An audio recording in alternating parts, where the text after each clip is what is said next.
It is your PrisonPlanet.tv memberships that fund so much of what we do here in this operation. And then we're more than happy for the TV show after it's aired live, then be leaked out onto the web to tens of millions of people. That's our goal.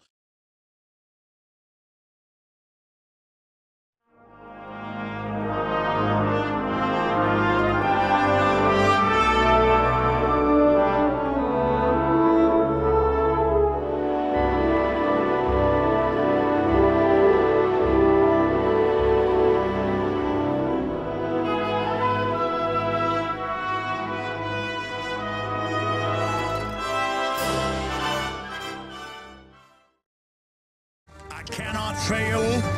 I will not fail. I have got to cover all of this news that I've been chomping at the bit last night, this morning, and today to cover here. We've got Syrian Girl, who, by the way, with her family was ousted by the Assad regime decades ago. It's now on record that she is in Australia. She's been on national television over there in debate, so we can tell you where she's coming from. And she is who she says she is. And she, a year ago, came out and laid out what was really going to happen. 21 months into this, our so-called government, banker-run, is launching al-Qaeda attacks. And there's U.S. aircraft carriers, British ships, you name it, French. The Germans have announced that they are massing troops. German cabinet decides to send troops to Turkey-Syria border. It's on, folks. An incredible Western-started proxy war using al-Qaeda to destabilize the country, and they're getting ready to invade, and the U.S. and Russians have been meeting, because there are Russian Spetsnaz on record there, fighting U.S. and British and other Arab special forces backed by al-Qaeda in proxy battles. This is amazing. You know, 2012 is coming up, the end of the world 21st, and I've always said it's pure bull, but there's a lot of analysts saying this could spark a nuclear war, kind of like South Ossetia, Abkhazia, Georgia situation back in 2008 on 888. So, I mean, this is crazy, and it looks like the Russians may back down and pull out, and if that happens, Assad is going to run, and if they're going to hand the country over to al-Qaeda, they're going to kill all the Christians, and it will not be on the news. Or it'll be the back of the paper, like, oh, too bad. They're murdering the Alawite Muslim minority and the Christians. Oh, and the Jews that were there for 3,000 years in Damascus, they're being killed too. And that's what's going on. I mean, it is so crazy. But the general public can't find their state capital, doesn't know the three branches of government. Most high school seniors don't know who the first president was. You know, they do those national polls every year. So when you're dealing with drooling idiots, the government runs al-Qaeda to take over the country, slaughter people. It's so immoral. And again, Syrian Girl, her family was run out of there by Assad's daddy. She hates him. She's a Sunni. Assad's are the minority Alawites. Oh, it's so unbelievable. But I liken it to being blind. You know, if you're visually impaired, you can't see something. And if you can see, you're going, look, I'm telling you that there's a blue sky right there. Well, I've been blind my whole life. I don't know what a blue sky looks like. Describe it to me, Alex. And it's the same thing with the general public, except I'm going, hey, this is going on here. It's all admitted. Oh, conspiracy theory. Because thinking and being involved and being informed, that's a conspiracy theory. In fact, now a lot of people think it's weird to be able to talk proficiently and have a big vocabulary. They think you're showing off when you use varied semantical combinations to try to describe the true tenor and palette of a development. They think that's showing off. They don't understand that the reality is so multifaceted, multivariate, that even the greatest verbal prose cannot describe the incredible 5-sense, three-dimensional interface that takes us to the heights of wisdom. Now, I said I must cover it all. That's coming up at the bottom of the hour. Then we've got Lord Monckton, who got thrown out of the new UN conference they're having, openly calling for brainwashing kids, global carbon taxes, it's on. He literally ferreted out the Copenhagen global government tax 3 years ago and blew that up. It was a massive victory, and he's got devastating info as well. Second hour coming up, but first, the News Blitz. Straight ahead, stay with us. It is Friday, the 7th day of December, 2012. Thank you so much for joining us today, ladies and gentlemen, as we broadcast worldwide, reaching a combined audience every day of 3 million people or more. I am blessed to be here and honored. Okay, Lord Monckton from the big UN conference, thrown out, got the internal documents as usual. You cannot hype up how big it was 3 years ago when he got the Copenhagen document, which was confirmed a week later to be accurate, and destroyed the global convention that was going to set up the carbon tax. It was a Star Wars Episode 4 Death Star destruction event. And I actually went down to get champagne and popped it on air when all that happened. People are like, why are you getting so excited? I said, watch. And that was the turning of the tide. We are routing them now, but they don't care. We're routing them intellectually and in the process worldwide, and they now admit that. But they don't care. They're still in charge. They're rolling forward. But now it's clearly dictatorial. Congress didn't pass the carbon tax. They didn't get what they wanted. Now they're having to do it with executive fiat worldwide. So Monckton's got more incredibly important data. He'll be breaking with us coming up, joining us from the global UN conference that is in the second hour today. Amazing information coming up with Lord Monckton. Former Thatcher advisor Lord Monckton evicted from UN Climate Summit after challenging global warming, escorted from the hall, and security officers stripped him of his UN credentials. And this is, he is again at the UN conference in Qatar. We are going to be breaking that down. UN Summit, transforming your kids into climate change agents, how they're going to try to push the new carbon tax program. He's been ferreting out those documents. They literally, I've seen video of it, they've had police assault him from behind before. They just absolutely hate his guts. They wouldn't let him into the one in South Africa, so he parachuted in. In fact, that was Durban, South Africa, 6 months ago. So, I mean, it's just unbelievable. He's going to be joining us coming up. And we've got Syrian Girl. She's coming up at the bottom of the hour. Report, NATO military intervention in Syria imminent. It looks like Russia's starting to blink. Special forces mass in preparation for final assault. German cabinet decides to send troops to Turkey-Syria border. And I guess the Germans were allies with the Turks back in World War I, so it is on. It is on, and looks like Assad may flee because they are preparing after 21 months for the physical invasion to install al-Qaeda in control of Syria and slaughter all Christians, all minority Muslims, and Jews. And it's ongoing, just cutting their heads off, throwing them off roofs. Tens of thousands of missiles given to al-Qaeda. They swear to use them against the United States. And, of course, the globalists love that because they'll take all of our rights when they shoot down the aircraft. And currently, unless we expose this, I am predicting that there's a very good chance they're going to start shooting down European and U.S. aircraft. And the media, the prostitute media, will not even point out when this happens that, hey, wait a minute, our government gave them missiles. That's why they killed the ambassador. They just had a big cash they gave to the Turks. Turkish ambassador left, and they go, all right, send in al-Qaeda, wipe out those special forces, and the ambassador that just transferred the missiles. No, they're just getting rid of him. And, of course, the troops, you know, the al-Qaeda, they send al-Qaeda in just under orders to kill him. That was the al-Qaeda they sent in was the head of security in Benghazi. It's all on record. They just got rid of, the bagman. That's what you do. That's how you handle it. So NATO edging towards Syria intervention, Russia says. That is out right now, being reported by Al Jazeera and others. So it's on. Edging towards intervention, like, oh, it's been going on. It's too sad. Yes, Assad. I think I heard him on Fox News Radio this morning going, well, the activists say Assad's attacking them again, implying they're not like Al-Qaeda with rocket launchers backed up by U.S. Special Forces, just blowing up airports, attacking airports, blowing up infrastructure, TV stations, power plants, shutting down their cell phone systems, and then saying Assad's doing it. I mean, it is house-to-house, absolute war. Turkey firing in with their huge howitzers across the border, opening up Al-Qaeda injection ports.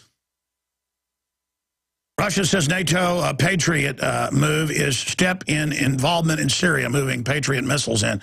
Yeah, it's all crazy. And saying, we've got to attack or they've got chemical weapons. That's coming up. I'm surprised I don't have Colin Palgo show some people some anthrax and say, look at these mobile trucks we found for making anthrax. They could go to Jane's Weapons Quarterly, and they knew it was 1970s because the U.S. paid for it. British hydrogen balloon trucks to put hydrogen balloons up with video cameras on them. Saddam also bought U.S. systems for the Iran-Iraq war. You send them up to 10,000 feet on a cable with video cameras, and then that directs artillery in the Iran-Iraq war. They sold it to them. It's hydrogen trucks, balloon trucks. They use them on the border here, and they told you it was an anthrax machine. Yeah. Day one, we went and looked at it, in Jane's Weapons Quarterly. Anybody can do it. And guess what? There they were. By the way, we were some of the first to break that. It broke kind of simultaneously. Okay, wow. Let me just run through the headlines here that I will cover in detail in the third hour. Let's just start here, of all the things. Cat parasite toxoplasma uses Trojan horse to infect human brain and may cause suicidal thoughts and risk-taking. They've known this for thousands of years. That's where that's London Independent. The media is always reporting something that's actually well-known, like, we discovered the Atlantic Ocean is salty. But that was the old thing of witches having cats, and cats being unlucky was because you would get the parasite, which was rampant at that time because they didn't have, veterinary clinics. But then they killed all the cats, seeing them as bad luck, and then the rats went crazy with the fleas, with the bubonic plague, and, well, you know what happened. The rest is history. So I'm not saying cats, or I'm not saying I believe in the wives' tale. The point is, cats are cute, cats are nice. I don't like them because they carry the parasite, and I've always known that. I mean, it's well known, folks, that a lot of the depression and mental illness and the massive skyrocketing of schizophrenia in this country is heavy metal toxification. Mad as a hatter, people that worked in the clothiers back in England, staining things with different colors, full of lead and mercury and stuff, mad as a hatter, schizophrenia. Massive birth defects, they would just say, oh, you're mentally ill, you have bad gene pool. No, you're toxic. But the other big one in the studies, and there's a new study out now, just came out yesterday, is this little parasite amoeba type thing in your brain that knows how to program your brain. Okay, so a little microorganism can do that. By the way, the Bill and Melinda Gates Foundation is studying this and a bunch of others. You know why? Because they can use it as another Trojan once it takes over, and then they can have a program on the Trojan. This is called nanotech. And this is the new wave, the new vaccines where you're never upset again, never want to drink again, never want to smoke cigarettes again, never want to use drugs again, because it goes in and reprograms your brain. Oh, yeah, they've had that for about 15 years. By the way, there's clear evidence it's already being used on the population. Go get your flu shot. One of our people are becoming total zombies? Because, folks, well, we actually had a top scientist on who found that a year before the flu outbreak 3 years ago that they hyped so much, the H1N1, that they were putting out carrier tracker viruses that didn't give you the flu but changed brain chemistry. Folks, we're being hit right now. We're entering total fantasy land, okay? I mean, this is Buck Rogers, okay? But it's crazy. Hundreds of thousands of genetically modified mosquitoes set to be released in Florida Keys in an experiment to fight dengue fever. And I had the head of the company on a few months ago about this, and they admit, guess what? Mosquitoes, Bill Gates has talked about this, are perfect to force you to take vaccines, they've said, so you can't escape it. Because the mosquito, you know how a mosquito gets your blood, right? They don't just slurp up your blood, but the platelets, it would clog their proboscis. They inject their saliva, a powerful acid, to liquefy the cells before slurping. That's why mosquitoes are perfect to carry bioweapons. But that's not what this company's doing, they say. They say they just want to, have these mosquitoes breed out to other mosquitoes. But there you have it. I thought I'd mention that for you. Costa Rica now battling Monsanto over GMO corn. They're trying to force that into the country, even though it's illegal.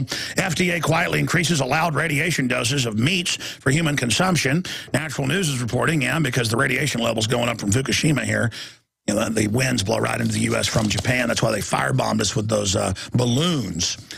Hundreds of them that they'd send over with explosives timed in the trade wind to drop in the Midwest and blow up. But the fire departments just were on the lookout for them with spotters and were able to deal with the problem. Speaking of that, today is the Pearl Harbor anniversary. The Pearl Harbor anniversary is today, December 7th, 1941, and we're going to be getting into how that whole event was staged.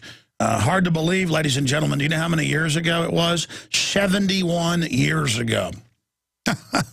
Wow. Sometimes you see a World War II vet, better take a look at them, because there's not going to be any of them soon.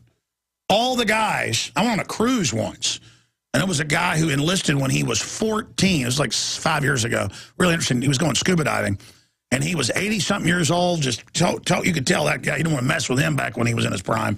He was there with his wife, like 20 years younger than him, and he wasn't saying, hey, I'm a World War II vet. I was talking to him, and he was he'd enlisted when he was like 14 and a half, got it, and had been in the whole Pacific theater. And he was talking about how the little boat they had taking us out to the reef was kind of the same kind of boats they used for landings.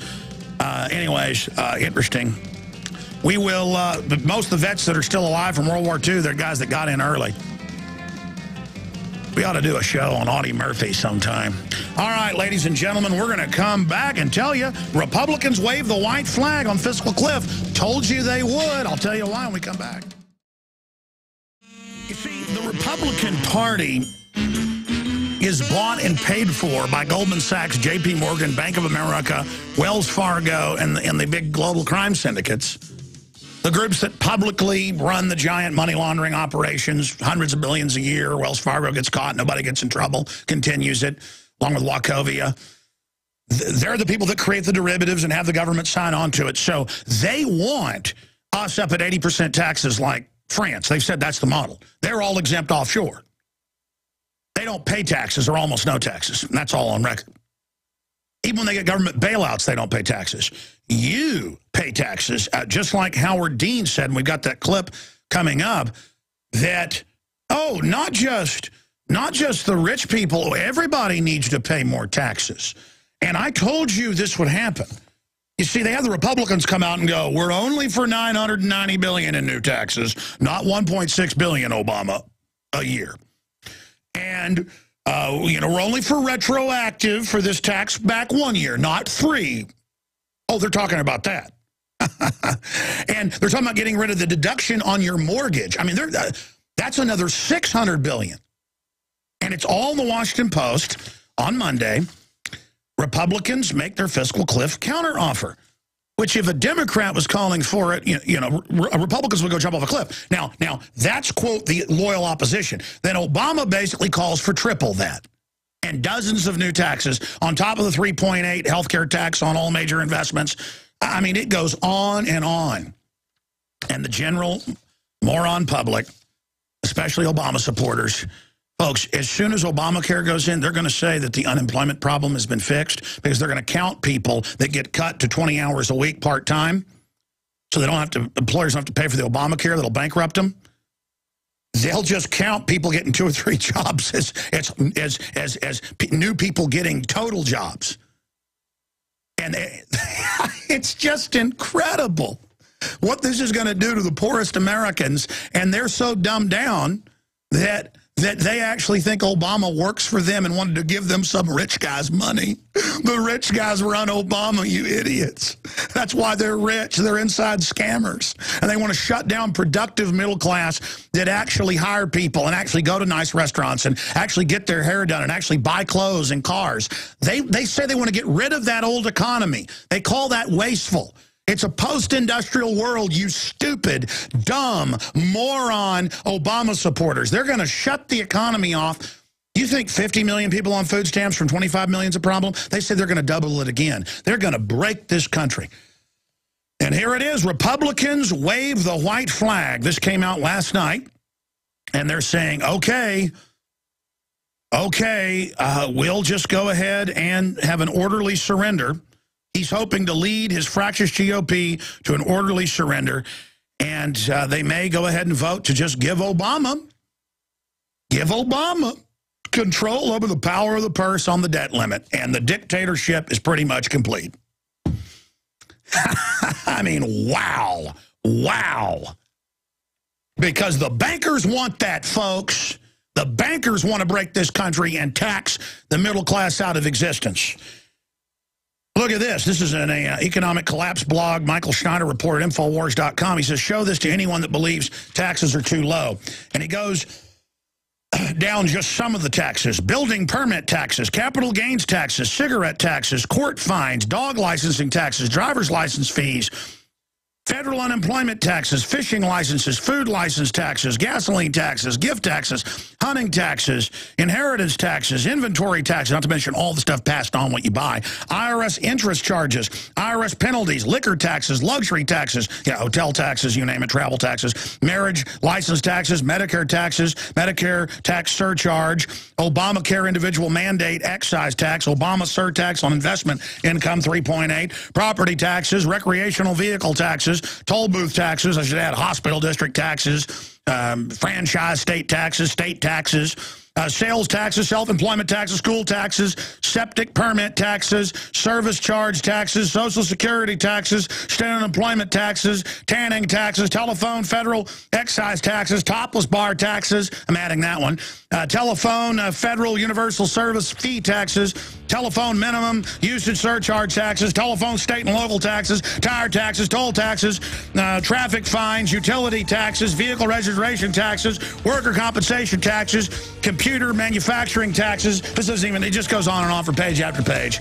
I couldn't even get into a third of it. Okay, we'll be back with our government running Al-Qaeda, blowing up another country, throwing Christians off high-rises, slitting their throats, blowing up churches.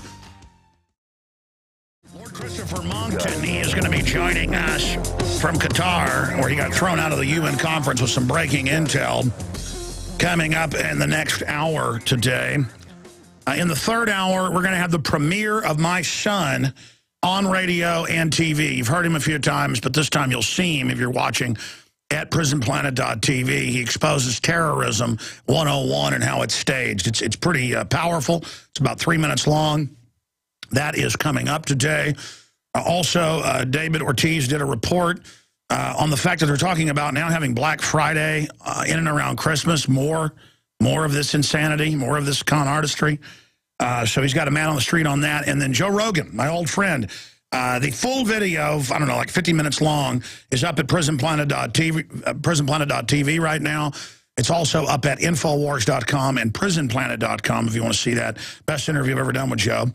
And we're going to be airing some excerpts on that, his take on Pat Tillman, and a lot more coming up in the third hour today as well. Tomorrow, at 11 a.m. Central in Zilker Park, in the big part of the park by the river, because it goes over, across towards Barton Springs. But in the big soccer field area, our own Melissa Melton, Jakari Jackson, David Knight, Rob Dew, I think David's going to be there. David Ortiz is going to be there as well. A bunch of folks. I may show up, okay? It's just that I like meeting people once I get out there and do it. I just work 7 days a week, and I want to be with my children. But I'm going to be there, but maybe watching from a hilltop, okay? So I'll run up and say hi to folks, but I'm not going to be the center of attention at it. I really want to just get my reporters out there doing events. Yes, I will make an appearance sometime during the 11 to 1 or so when it's going on out there. And again, this is about you coming out with your drone mob to protest the drones. It is a drone protest, and I know a lot of media is going to be out there, local TV and stuff. And so bring your aircraft, you name it, helicopters, professional drones, you name it, as long as they don't fly above 400 feet. If the cops try to say you can't fly RC aircraft out there, that's not true. And that's what all these new drones are. The Switchblades, the rest of it, it's just small drones. And below 400 feet, there's no regulations. The police go out there and do it. People do it all the time. So that'll be a whole other media issue if they try to say something. It'll be outside of law as usual. So come on out and be part of it. Kicks off around 11 a.m. tomorrow, and it'll run through about 1 p.m. The drone mob tomorrow, Zilker Park, Austin, Texas. Press release up at Infowars.com, and we'll retweet it at the Real Alex Jones on Twitter. And the hashtag is drone mob, and you can also find it over at Prison Planet on Twitter, at Prison Planet. Okay, there you go. Look forward to seeing everybody out there. And speaking of drone news, video, a black helicopter goes autonomous. This is out of Popular Science. And now they are going to make the Blackhawks robot. Don't need humans anymore. And the passenger jets are going to be robot. Told you that. England's now moving to that last week. And the cars, now most states are passing laws to allow robot cars. And they're already saying, as I predicted, because I know how they operate, that they are going to say that robot cars are safer and then make robots drive you. So the total takeover of our society is here. And also, we broke this in 2006 because Google put out a press release. And it was so incredible. It's kind of like earlier this year when the big journal of bioethics, the big prestigious one, published a report saying kill children up to age 3, even if they're healthy. The state or parents should be able to kill children. And that's actually what they're moving towards. The death panels. If the kid's not wanted, just kill them, use them for body parts. Go ahead and gut them. They talk, there's a lot of money can be made out of gutting them, up to 500 grand on baby parts. A lot of rich people will pay to get those parts for their kids. So it's they don't want to just butcher hogs and pigs and stuff, cows, chickens. I mean, New World Order wants to render up some humans. Cloud Atlas, go all the way. So that's the plan, and we are human resources, as they call us in our face. We're too stupid to know what that means. And anyways, people didn't believe it for about 4 days. And then people actually went and read the journal and said, oh, it's real. It became national news, international news. It's kind of like when we got Homeland Security and MIAC reports saying gun owners are terrorists and we're going to be hunted down and veterans are the #1 terrorist. And people didn't believe that. Ron Paul's office said, well, they got called and they said, well, that can't be. About 5 days later, though, they actually went and found out it was real and the FBI admitted it was real. And then the governor, had to come out and say, well, actually, I support this. One of the states where they'd issued the federal report there in Missouri. So, when I'm telling you all this, I'm sorry that truth is stranger than fiction. But this is what's going on. And the globalists brag that Bill Joy in 2000 in the April issue of Wired magazine, Why the Future Doesn't Need Us, multi-billionaire, Sun Microsystems owner, founder. He said, I went to the globalist meeting. We said, do we let everybody just party and have fun, or do we kill everybody? Because we don't need you anymore. I mean, you've always been cheap, but now you're we want the world for ourselves. And he said, I kind of think we shouldn't get rid of everybody. By the way, let's try one more time to get Bill Joy on the show. I've talked about him so much, I guarantee you he at least knows who we are. The other founder of it was on PBS one time I saw him, and he said, I look forward to everybody having microchips in them. So, folks, this isn't a game, okay? This isn't a game, and the discussion's being made, and the decision's been made to go ahead and kill everybody, but they've got to poison us slowly to the point of everybody's so drugged that they don't notice half the public's got cancer, or people can't talk anymore, or people can't focus, and then it's just the slow. The government will find why this is happening, but never does, and we all just get used to it. We're just slowly being trained, and all these movies are coming out about the end of humanity and how beautiful it's going to be. And they've come and told a lot of the elitists, the Brad Pitt types and Angelina Jolie, join us or you're not going to be part of the club. So they're out there trying to help everybody get ready for this. And, I just think it's really, really horrible, but I'm an extremist. You know how I am. I actually read the White House Science Czars, books. He's written all 4 of them, weird, and do reports on it and show you where he says they're going to put stuff in the water to sterilize you. And that was 35 years ago, which they've been doing. That kind of upsets me a little bit sometimes. So that's all coming up. For the next 20 minutes, we are joined by Syrian Girl. And Syrian Girl comes from a former ruling class family that was deposed by a Ba'athist coup by Assad's father. She's 100% Syrian to the core and a career student, and also a model from what I've seen. And her YouTube channel is youtube.com/user Syrian Girl Partisan. So her family was run out of there by Assad's dictator father. And she's on national TV now, so her identity is confirmed, you know, in debates about this on Australian television. So we can tell you where she's at now. And she's been speaking out for close to a year. The proxy war using al-Qaeda has been happening for 21 months. And now today, the Germans have voted to mass troops on the border where U.S., British, French, and others are. There's aircraft carrier mass, 3 amphibious landers, French landing ships, German landing ships. They're off the Med as well. The Russians are now coming to the table because they're in a proxy war with Spetsnaz, with U.S. Special Forces, side by side with al-Qaeda. They are chopping Christians' heads off, throwing them off buildings, burning up and blowing up churches, killing the Jewish minority, and killing minority Alawites, which the Assad family's part of. And here's Syrian Girl, who is Sunni, but not the al-Qaeda type that's 80%, you know, the 80% Sunni, a small group, is al-Qaeda out of Saudi Arabia. They're there. CFR, McClatchy News covered it yesterday with the headlines that, yes, al-Qaeda is leading the charge of the attack, and now it's coming to a head. And next stop is then Iran. That's why they want to get rid of Syria first. This is an incredible war crime. And it also speaks to the fact that the West is in a catatonic, brain-dead state, the general public, that our governments are running al-Qaeda in a giant proxy war takedown. Artillery being fired in continually off and on by Turkey. Just unbelievable, full-out war. It's not coming. War is now. Syrian Girl, thank you so much for joining us. You've got the floor. Break down the history of this and exactly... I mean, this is so bad. Even though you were thrown out by the Assads, you care about your country and it being handed over to al-Qaeda, so you're speaking out. And everything you've warned us about has now come true. You've been proven to be an amazing source. Tell us what's happening. Well, thanks so much, Alex Jones, for the intro and for having me on. Well, you know, my family wasn't so much kicked out, but you could definitely say that they were kicked out of government.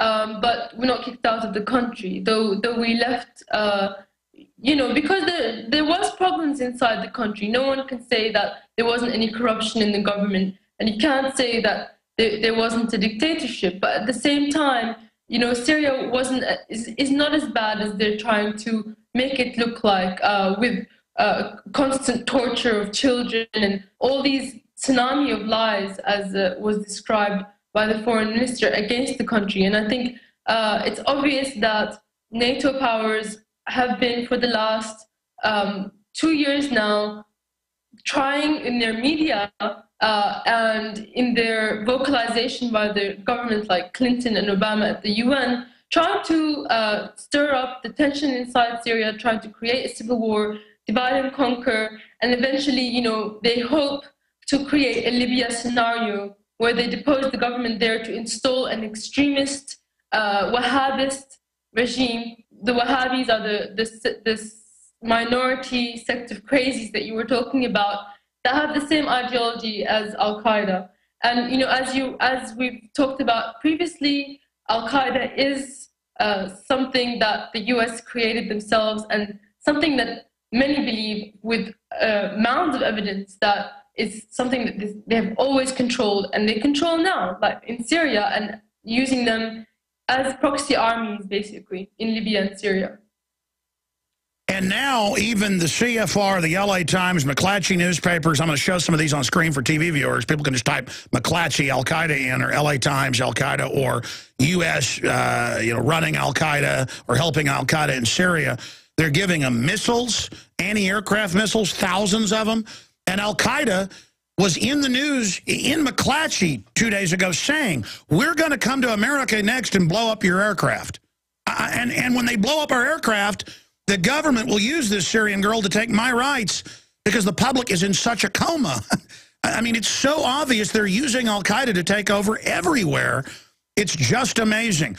What is your take on the buildup now and the open talk of physical NATO troops who we know are there in proxy, like they were in Libya, and they're, you know, advising, now actually invading?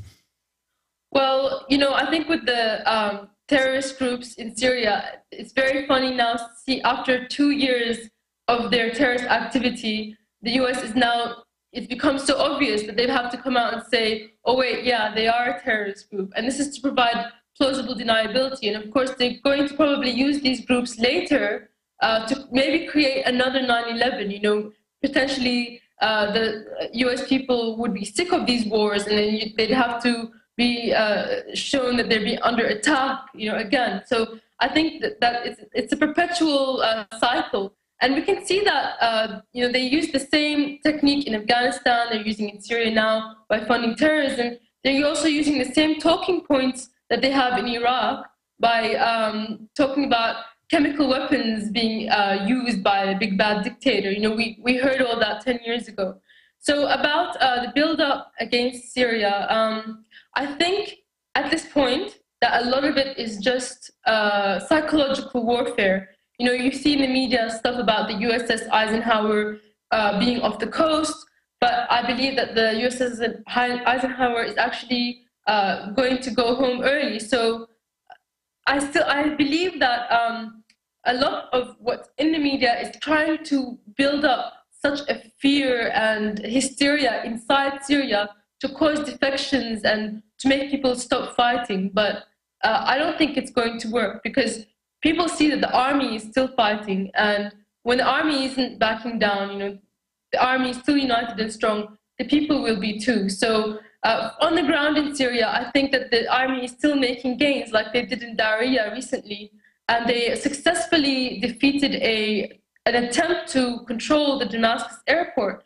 So what you see in the media of the US, building, saying Assad is about to fall, that's not what's actually happening on the ground. And maybe this is a dangerous situation for the US, because they really need Syria to fall in order for their the globalists to control the whole world, basically. It's that domino that needs to fall. So there is a disconnect between what's happening on the ground in Syria and what you're hearing in the media.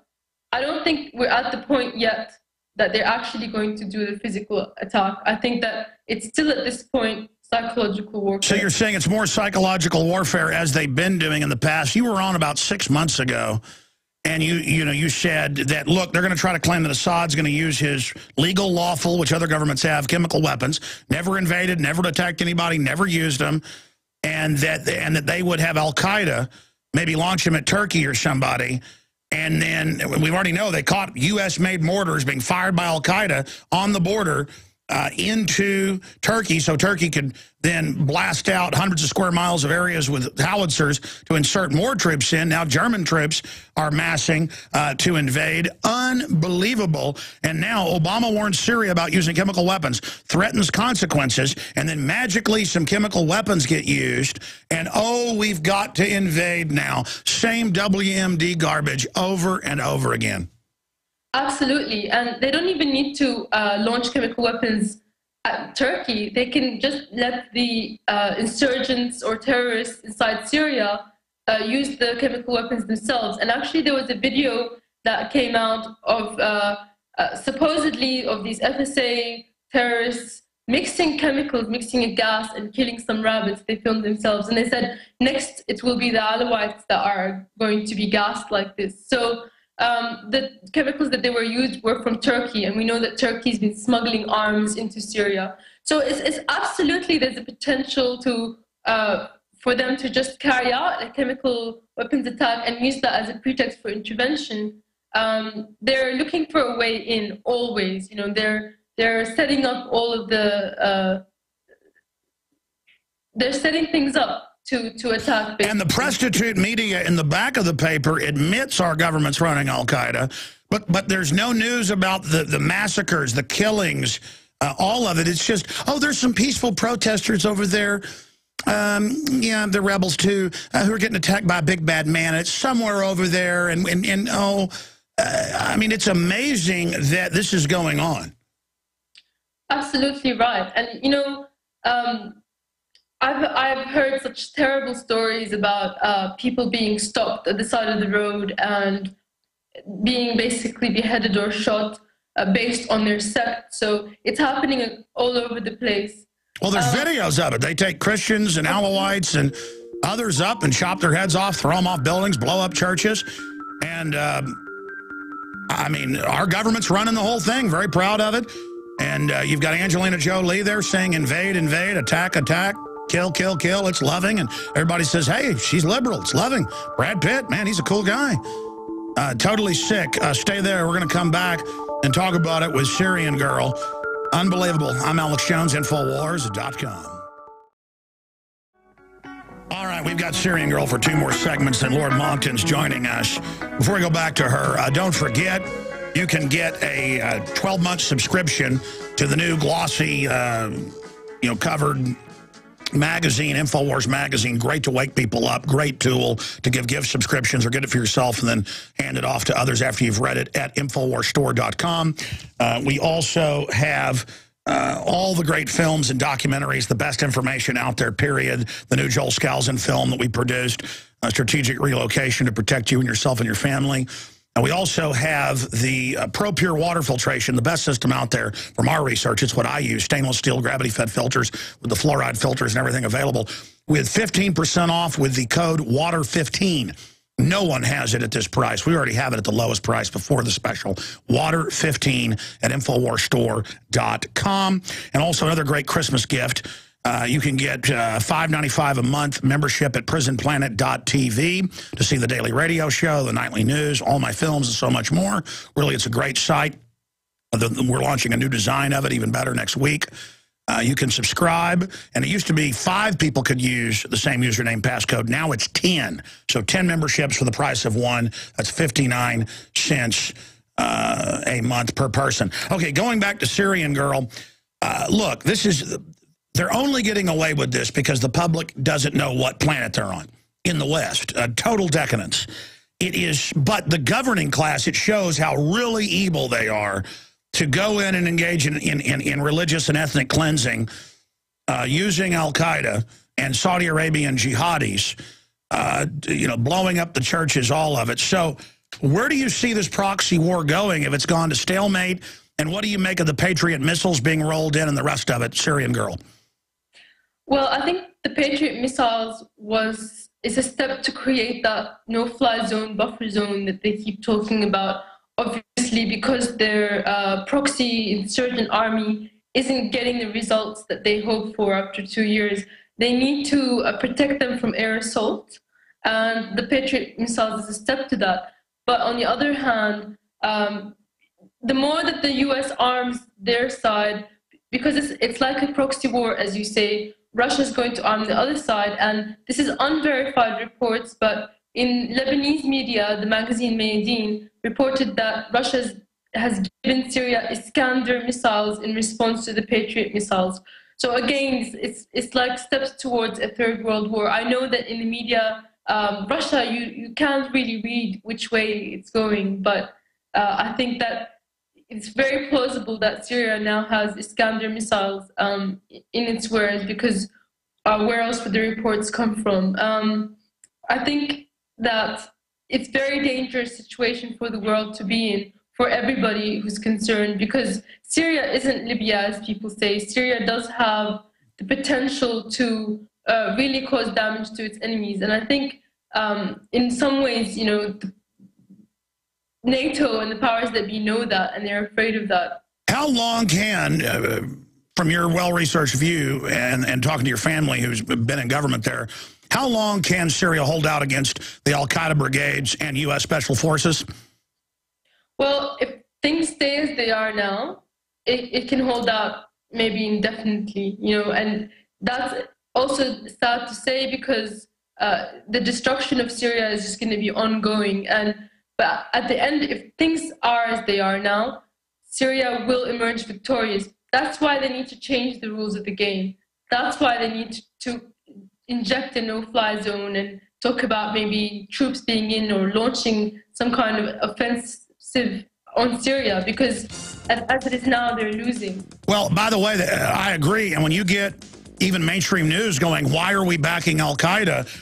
If America would just wake up and be moral in Europe, shame on the French. They're the ones leading this. I mean, just absolutely disgusting. And I'm no fan of Assad. I mean, they kicked your family out of government. The point is that it's so evil to be doing this and to give al-Qaeda those missiles. I was just reading a new article up at Infowars.com. Students suspended over American flag. This country is just getting crazy. They're taking Christmas trees, crosses down everywhere. our government runs Al-Qaeda. They're going to launch giant new taxes on everybody to pay to foreign banks. Syrian Girl, we got 5 minutes left before Lord Monckton comes on. I know you are really an expert on all this. Where do you see it all going, and what are other points you'd like to relay to people? Well, I want to relate to people, I think in the U.S. media, all they hear about is government atrocities in Syria. And I want to say, straight out, when you create a civil war in a country, of course, there's going to be some casualties caused by both sides. You have the army and these FSA, and they're both heavily armed. And of course, this is absolutely true. But the media, the mainstream media, is not pointing to the atrocities that are being committed by these FSA terrorists. And because it shows that these people are no alternative. They're not democratic at all. I mean, for example, they got together, all the groups, and declared openly that they don't want a democracy. They want to impose Sharia law on Syria. And even though Syria is a Muslim country, that doesn't necessarily mean that they all want to be forced to live under someone else's version of Islam. So in Idlib, where the FSA are all concentrated right now, it's one of the outskirts suburbs of Aleppo. They've actually opened up morality courts already, and they're already, sort of pushing people around and telling them how they should worship their God, basically. And to get into the atrocities, also this week, recently there's been video that's come out of them executing unarmed prisoners, and this is supposed to be the new democratic free Syria that they're pushing onto Syria. And you better believe when the Syrian army gets captured and they get killed, they're going to fight really hard too. And I hear it. Anytime they fight back, it's called atrocities. And there's never a discussion of Al-Qaeda going in on record and telling fathers, we're going to kill your family if you don't go suicide bomb. I mean, that's on record. This is so evil. Well, there's been so many car bombings in Damascus, in the areas that don't see any fighting. You see all these car bombings happening. And I think that also, these FSA people, they're pushing people out of their homes, and they actually have been burning stores because they don't want to see stores open. They want to see people striking and basically shutting the country down. My family back home told me that they only get they get 6 hours of electricity switched off because they attacked the power stations. Also, they launched mortars at peaceful areas and recently killed 9 students and a teacher because of the mortars. So also when they burned, but the people, they're still very resilient. When they burnt all these stores, they've gone into the areas that are controlled by the army and set up the stores again in a makeshift way. And you can see videos of that on a website called Syrian News CC. It's just very courageous and heartwarming to see people, still going strong, and the economy still going. That's what I was going to ask you. What about the Syrians themselves? From what I've been reading in the foreign news, they're really, even people that didn't like Assad are starting to rally around him because they understand their whole country's about to be handed over to Al-Qaeda. Absolutely. Al-Qaeda and the globalists. So Syrian people, putting aside what you believe of your government, when your country is directly under attack and your families are threatened, you have to rely on your army to defend you. And Syrian people, no matter what they think of their government, they're going to support the soldiers that are not going out and attacking other nations, but they're defending the homeland.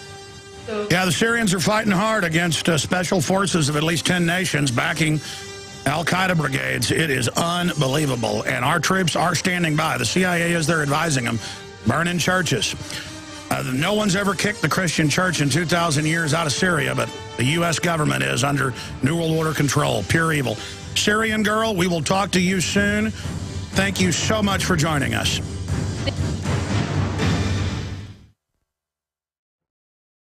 All right, ladies and gentlemen, for most of the hour, we are joined by Lord Christopher Monckton,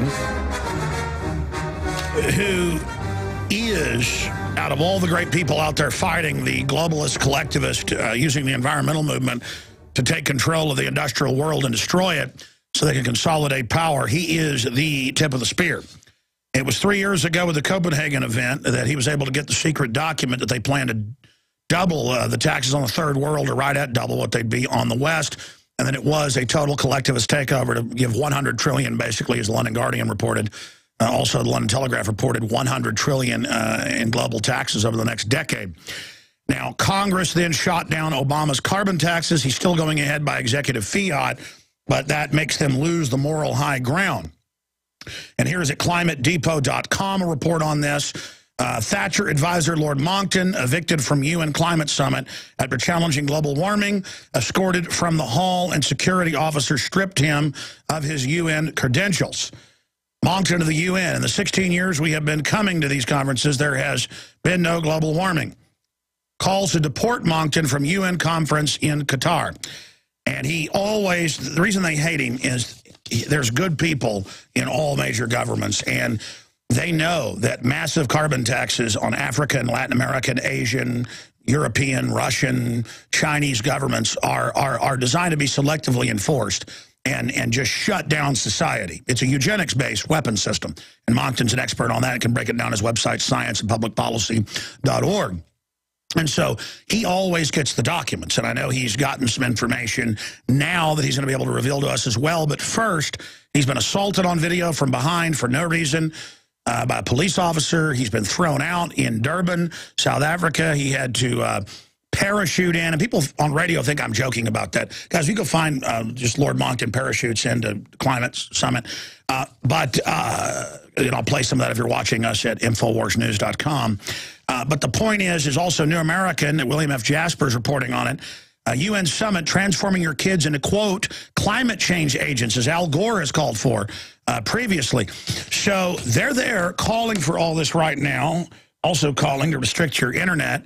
The UN is an incredibly authoritarian organization. Even the New York Times admits they send in UN troops to kill people in Africa and Latin America to get them off their land, to give it to major corporations. It's just but movie stars say it's loving. If Angelina Jolie says the UN's good, why, it must be. She cares about us. She's not a snake-eyed demon or anything. Lord Monckton, again, businessman, newspaper editor, investor, classical architect, inventor, trained orator, and high priest of climate skepticism. Lord Monckton, again, was a special advisor to Margaret Thatcher as UK Prime Minister from 82 to 86. On leaving Downing Street, established a successful specialist consultancy company giving technical advice to corporations and governments. We're showing him skydiving into the conference a few months ago. Lord Monckton is a knowledge of science and politics behind global warming is noted for its breadth and depth, and he has traveled and lectured in continents worldwide, and he joins us now. Lord Monckton via Skype. Joining us. Thank you, sir, for coming on. You've got the floor until we go to break. Please give us a report on what the criminal authoritarians are up to right now. Well, first of all, Alex, I have to put my own hand up here because what I did was a little naughty. I was sitting in a very comfortable seat where normally the delegation from Burma would sit. And I just happened to have got to the meeting half an hour early because I wanted to go through some of the documents that were coming out from the UN at that stage of the conference. And then gradually the room filled up around me and the delegation from Burma didn't appear. And so at the very last moment, really just very much on the spur of the moment, I decided to signify to the chair that I would quite like to say something, and was acknowledged. So I said three things. I said, one, very respectfully, very politely, I said, one, there's been no global warming for 16 years. Two, even if there had been, it would be a great deal cheaper to do nothing about it now, spend nothing now, and adapt in a focused way later if and when any consequences of warming that might be adverse actually appeared. And three, that perhaps we now need an independent scientific review of what these conferences were doing to make sure we were still headed in the right direction. And that was all I said, and it took me no longer than that to say it. It was 45 seconds in the official record. And then I got up to go and was immediately approached by a UN policeman. There are hundreds of them always at these conferences, toting truncheons and mobile phones and other bits of kit. And he said, you stay there. And then eventually another policeman came and they said, come with us. And we went outside into the balmy night. And there, an enormous gathering of various UN officials, appeared, murmuring into their telephones, and eventually a very tall character in a suit, who I think was the UN head of security, said that I would be escorted off the premises, and out I went into the night.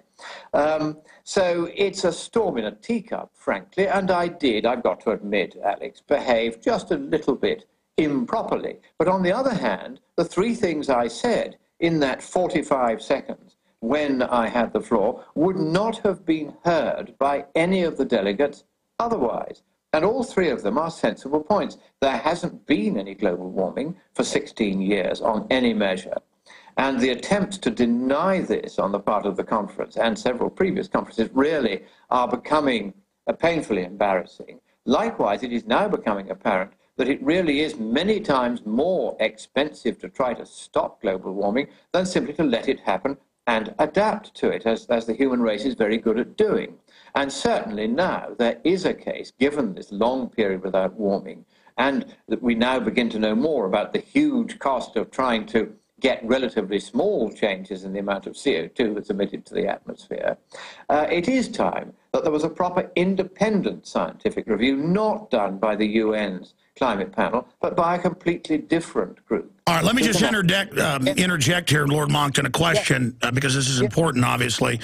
Look, we know it's all a fraud. In the 60s and 70s, they said it was going to be global cooling by 2000 if we didn't give them all our money.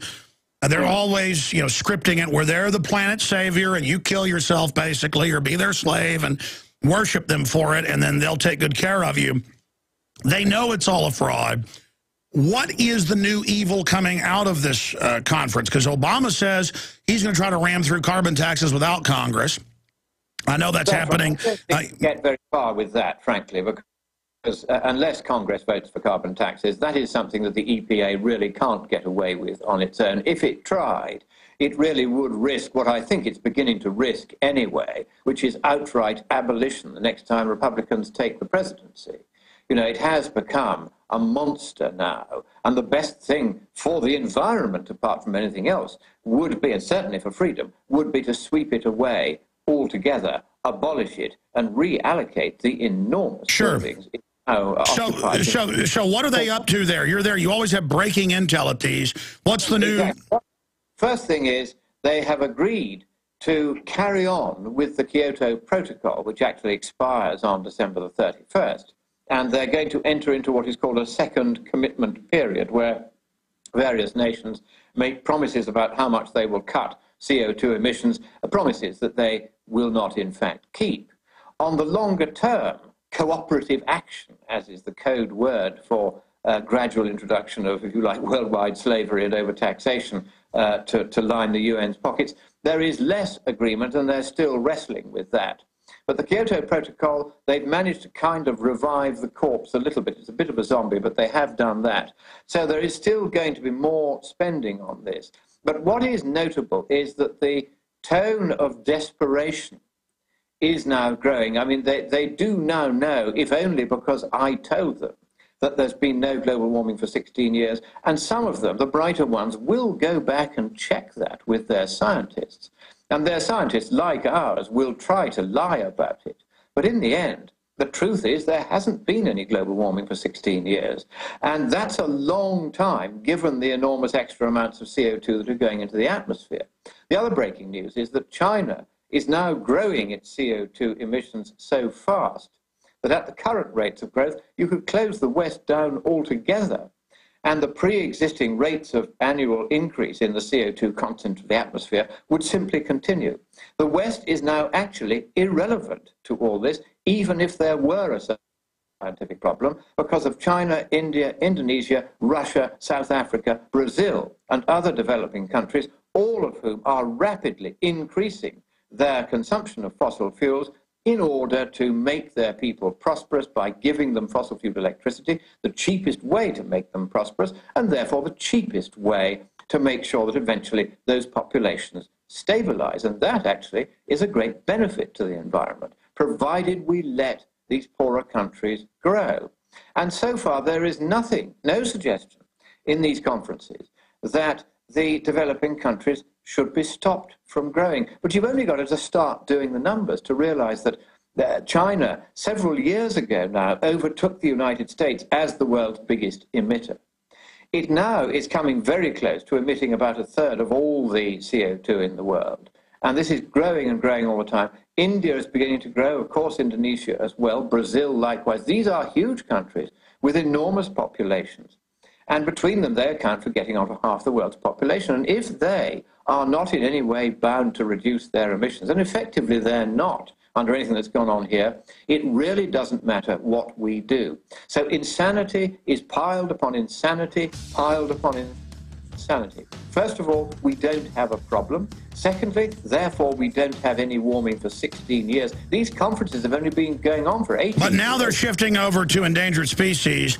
Let's come back and get into the brainwashing of the children that they're calling for at the conference, and a lot more. And then later, your phone calls for Lord Monckton. The toll-free number is 800-259-9231. I'm Alex Jones. Stay with us.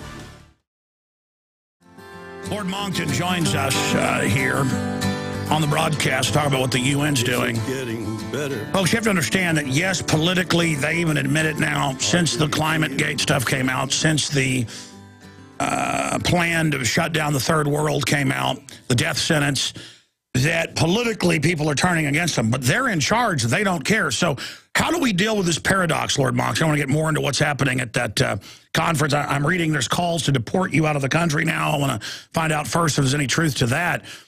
But how do we deal with these authoritarians? Because you rightfully say the tide has turned against them decidedly, but they don't care. So how do you deal with that paradox? What you do is you do what I did. You go to them and you tell them the truth. And if, okay, I spoke out of turn at a meeting where observers weren't supposed to speak, well, tough luck. There was no other way that anyone there would listen to what I said, and they did listen. Because once I'd got my third point out, I spoke for 45 seconds. That's what all this is about. And at the end of that 45 seconds, they were screaming and howling with rage. And the UN, interestingly, in editing the tape before allowing it to go out, has cut out all the howling and screaming and hooting. It doesn't want anyone to realize that this is essentially a bear garden where everybody has been schooled to only believe the same thing. And if somebody like me does get in and tell them a few home truths, they really, really don't like it. So the simple thing, Alex, is to do what you do and do what I do, to get out there and just go on telling the truth until everybody realizes it is the truth. And their difficulty now is that our predictions, yours and mine, that global warming really wasn't going to be all it was cracked up to be, are coming true. 16 years without global warming. That was the message that I put all around the conference over and over again. And finally, in this plenary session, where they were all there, I told them exactly what the situation was. No global warming for 16 years. That's basically the end of the scare. In any rational organization, there would be no more of this talk of carbon taxes or cap and trade or regulations or UN taking world power or children, as you say, Alex, we must talk about this, being schooled to tell on their parents. You know, my parents turned on the light in their bedroom half an hour before they got up. That was a waste of electricity, and we're going to report them to the climate police. That's the kind of thing that used to go on in communist Russia. And they've set up websites, and Al Gore has gone to kids. We played it and said, do this. The state is trying to take our children over. While these elitists fly around their private jets and stay in five-star resorts festooned with hookers. I mean, it's just that they are a group of organized crime masquerading as earth savers. It's such a joke. They're like bank robbers showing up saying, hands up, give us the money out of the till. We're saving the earth. I mean, when does the madness end? They are governments. What is really happening here, Alex, is a very, very interesting phenomenon. And it has been fascinating to watch it at close quarters over the last few years. And that is that these people, the governing elite worldwide, are beginning to form a sort of unity. They're becoming a single organization. And the mission of that organization is to preserve and enhance their own powers, pay, perks, privileges, and pensions at the expense of the rest of us. And we are merely now their slaves. And if you go back to feudal England, at that time, the serfs only had to work 3 months of the year for their masters. But now, if you pay ordinary rates of taxation in America or Britain or most Western countries, you're already having to work more like 5 or 6 months of the year for your master. Oh, if you count all the taxes, it's like 8 months of the year.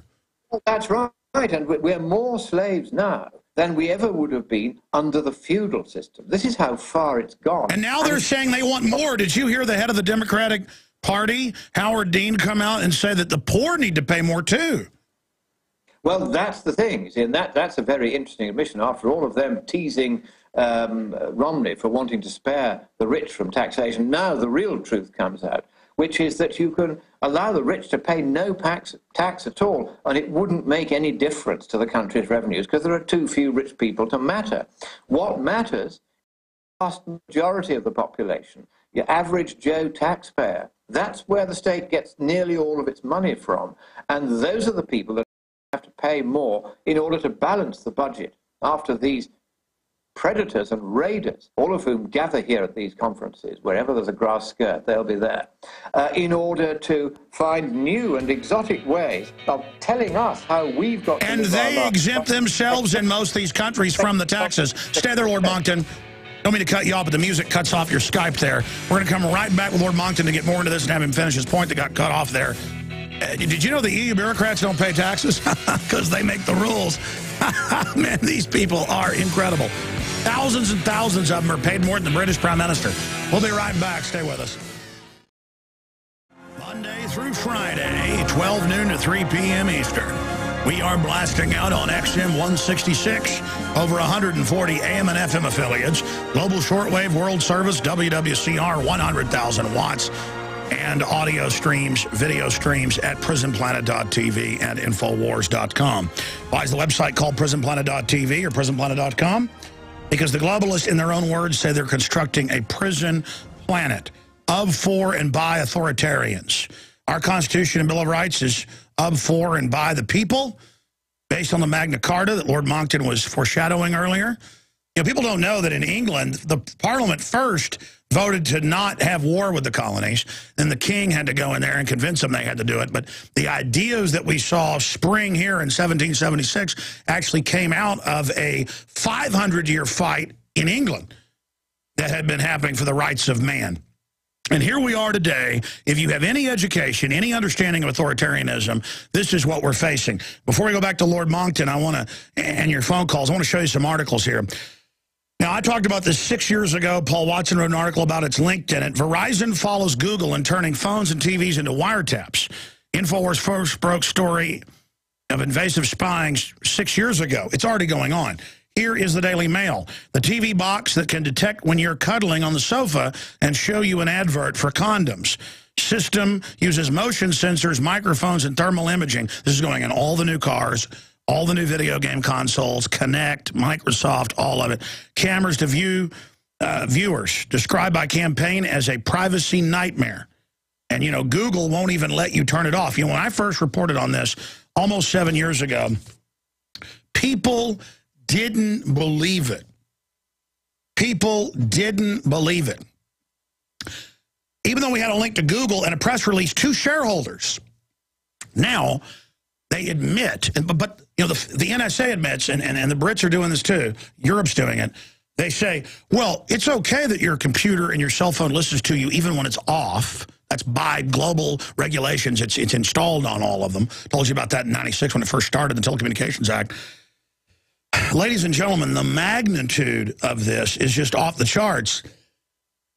They say, well, it's an AI computer recording keywords, checking it for advertising and other things, but government says, oh, we don't come look at it unless the computer says you did something wrong, and then that's probable cause. So you pre-listen, and then the computer, because it's a computer, it's okay, they say. It's not personal. And then a person goes and looks at what's all recorded.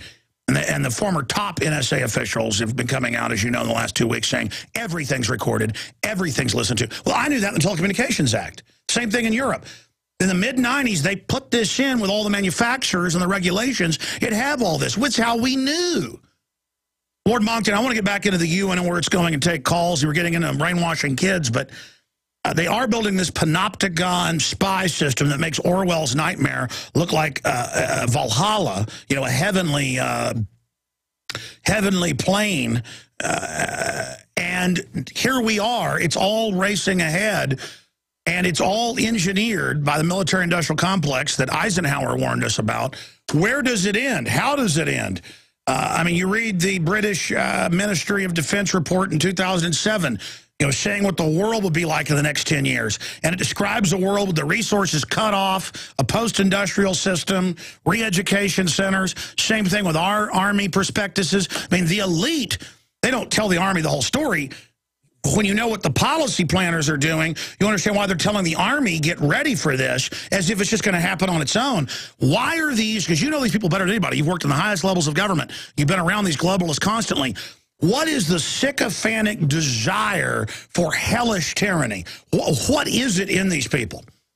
It's very, very strange, because in the past in Britain, when we were the first country in the world to install machinery to listen to every telephone call, we actually did it before the Second World War. His Skype went down. We're going to reconnect to get him to talk about this. This is so important. I mean, I have 3 children. A lot of you have children. Folks, this is all admitted now, okay? We'll see if we can reconnect to him over in the Middle East. Knowing the globalist, he's over in Qatar. They probably, I mean, they're trying to throw him out of the country right now.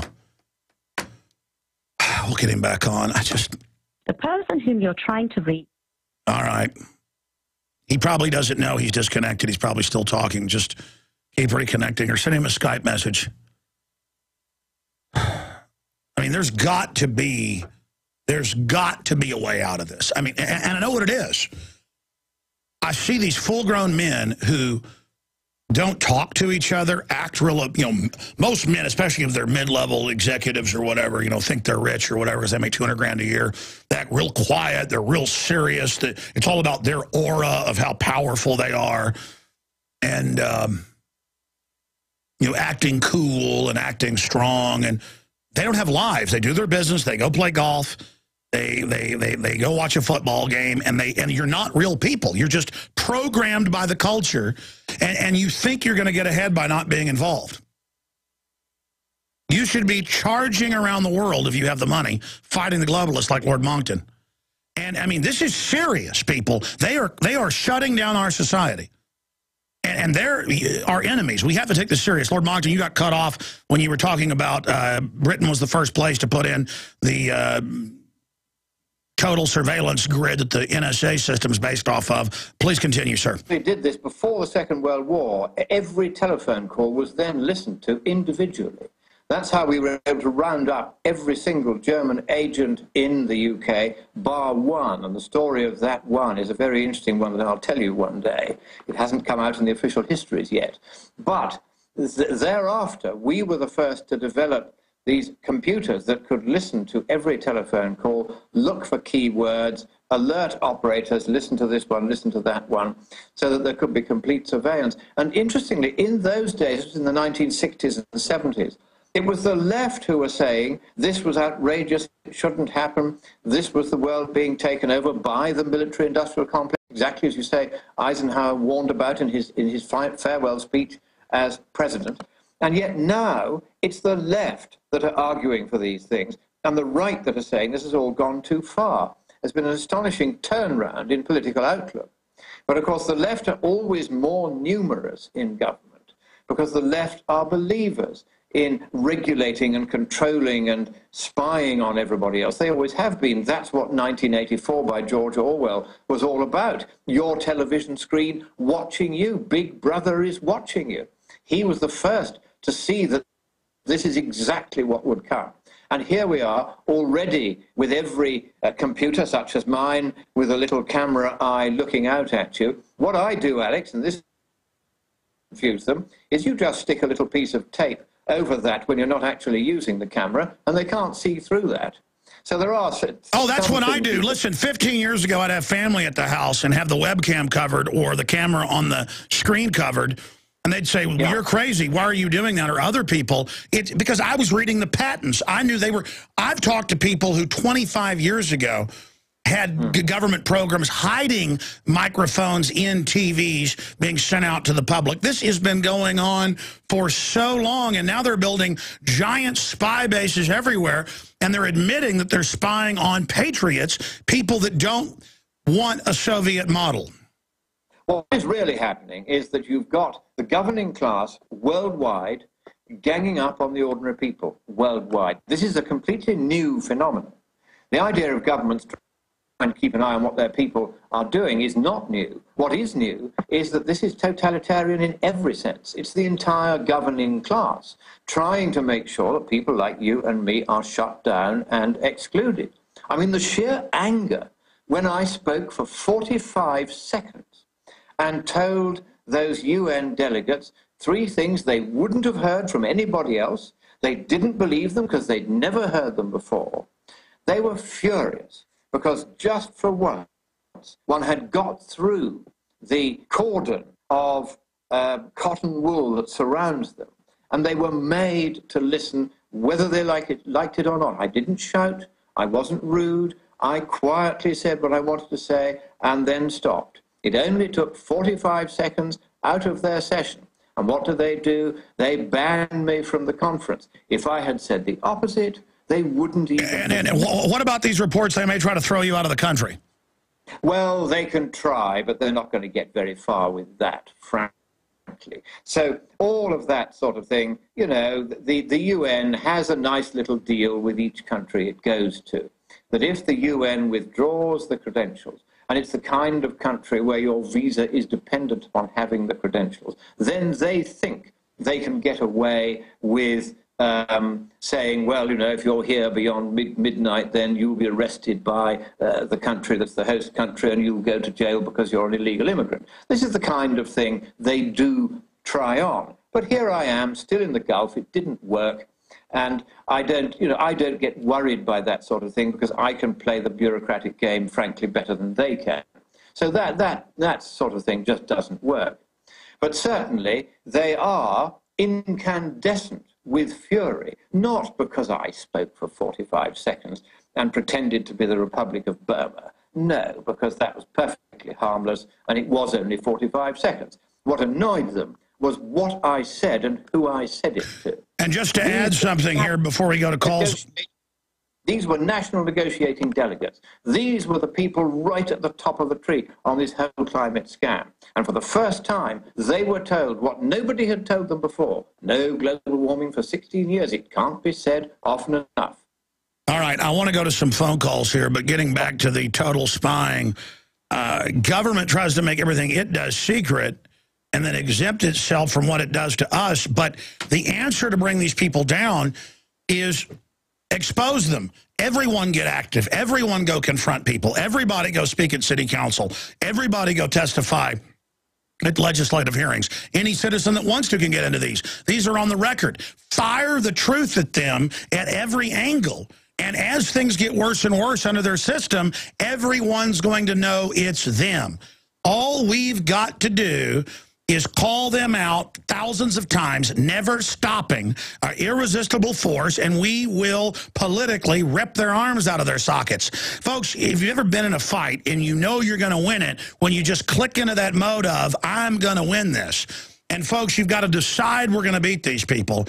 You've got to just irresistibly reach out and never stop attacking them. In little ways, all of us together can move mountains. Lord Monckton, comment on that and ways to crush these authoritarian sycophant tyrants that are beyond 1984.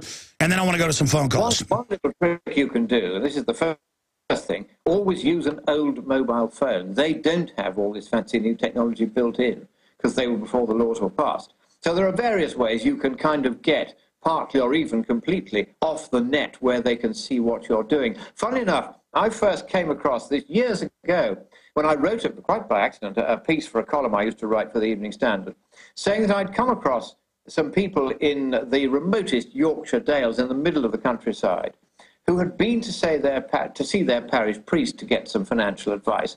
And he'd said, do it this way and that way, and then you won't end up paying too much tax on it.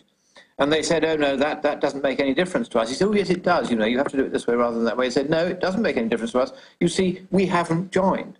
And this particular household, none of its members had a birth certificate, they didn't have a telephone, they weren't on the electricity, they generated their own. Nobody knew they existed. They were running a very successful farm. They paid no tax at all because they were completely off the net.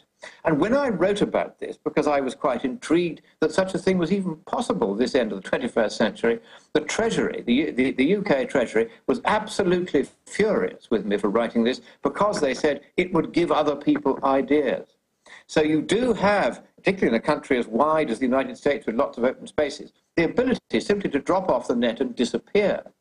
And some people are beginning, I mean, I spoke to an eminent dentist from Texas the other day who had made elaborate preparations to do exactly that. People are, I think, now rightly worried by the scale on which our ever dumber but ever more grasping and ambitious governing class is trying to take everything over and is destroying our economy as it does so.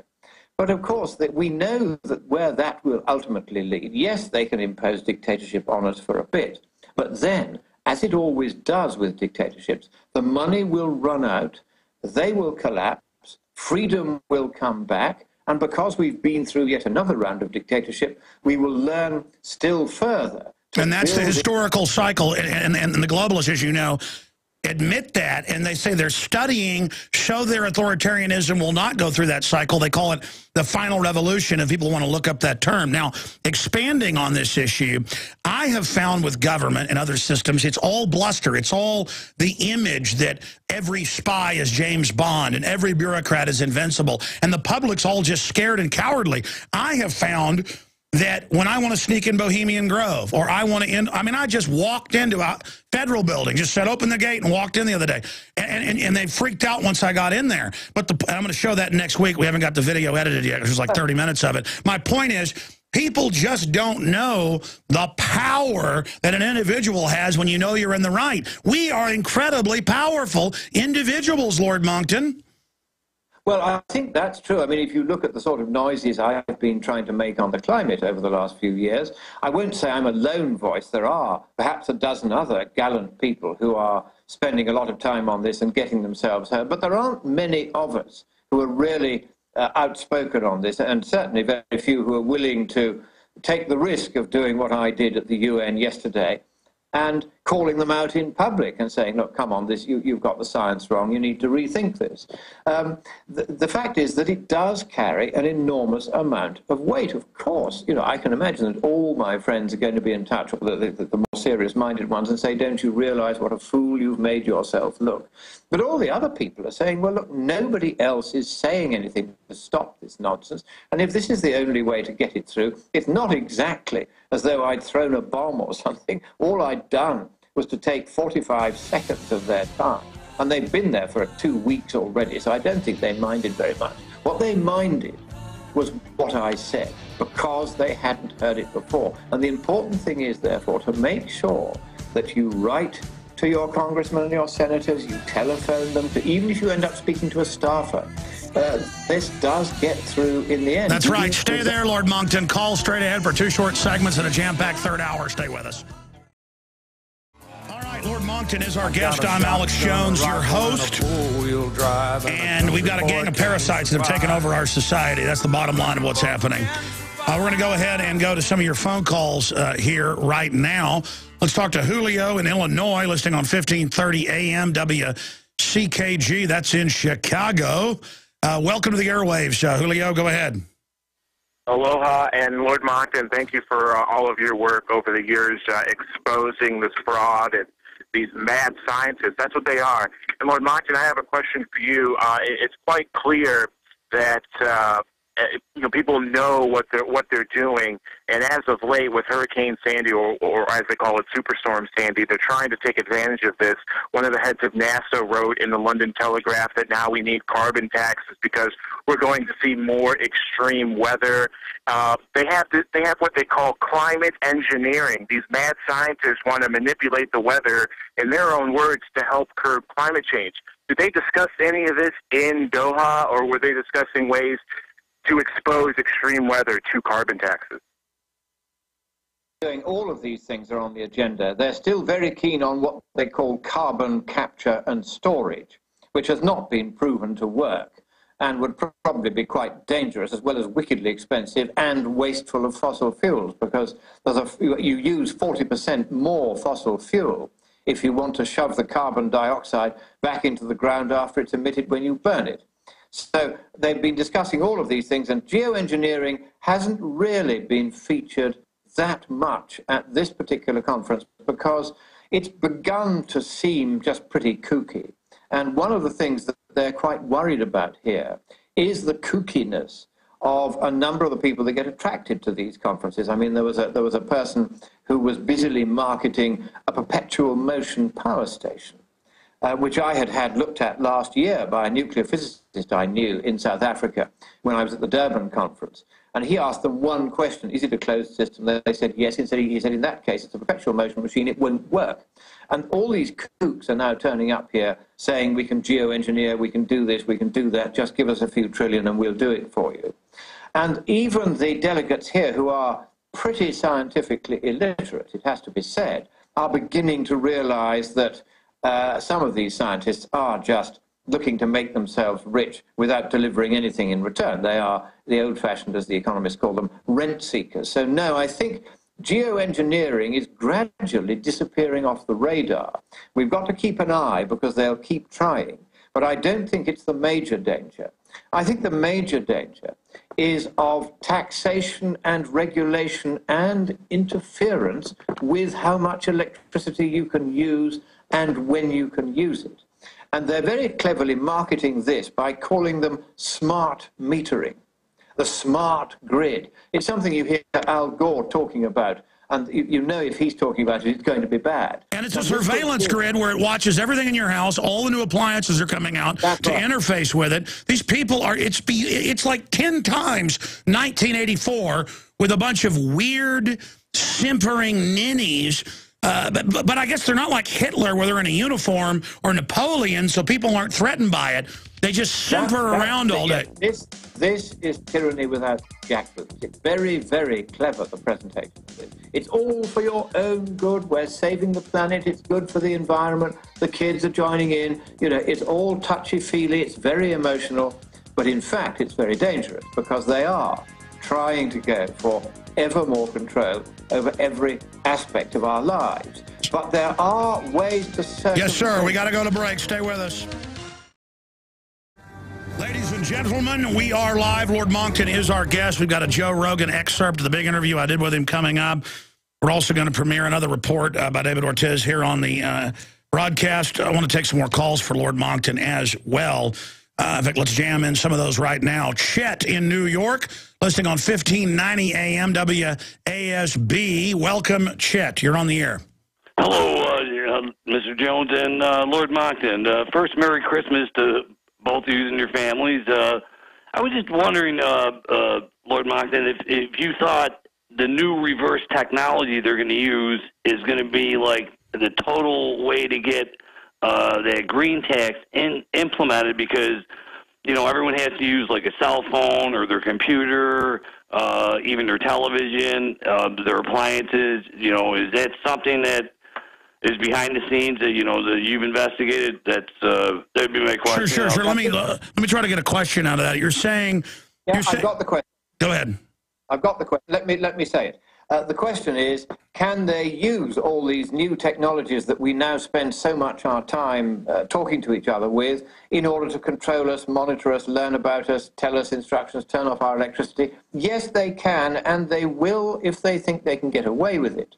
But the great thing is that as people become more aware of this, there are things that can be done about it. You can retrofit your devices with additional devices that filter out their ability to watch you, listen to you, control you, turn off your electricity, etc. And we can invent and install these devices faster than they can pass laws saying we're not allowed to. And in the end, we will simply get the better of them by out-technologizing them. The great thing is what they're trying to do is actually wildly ambitious.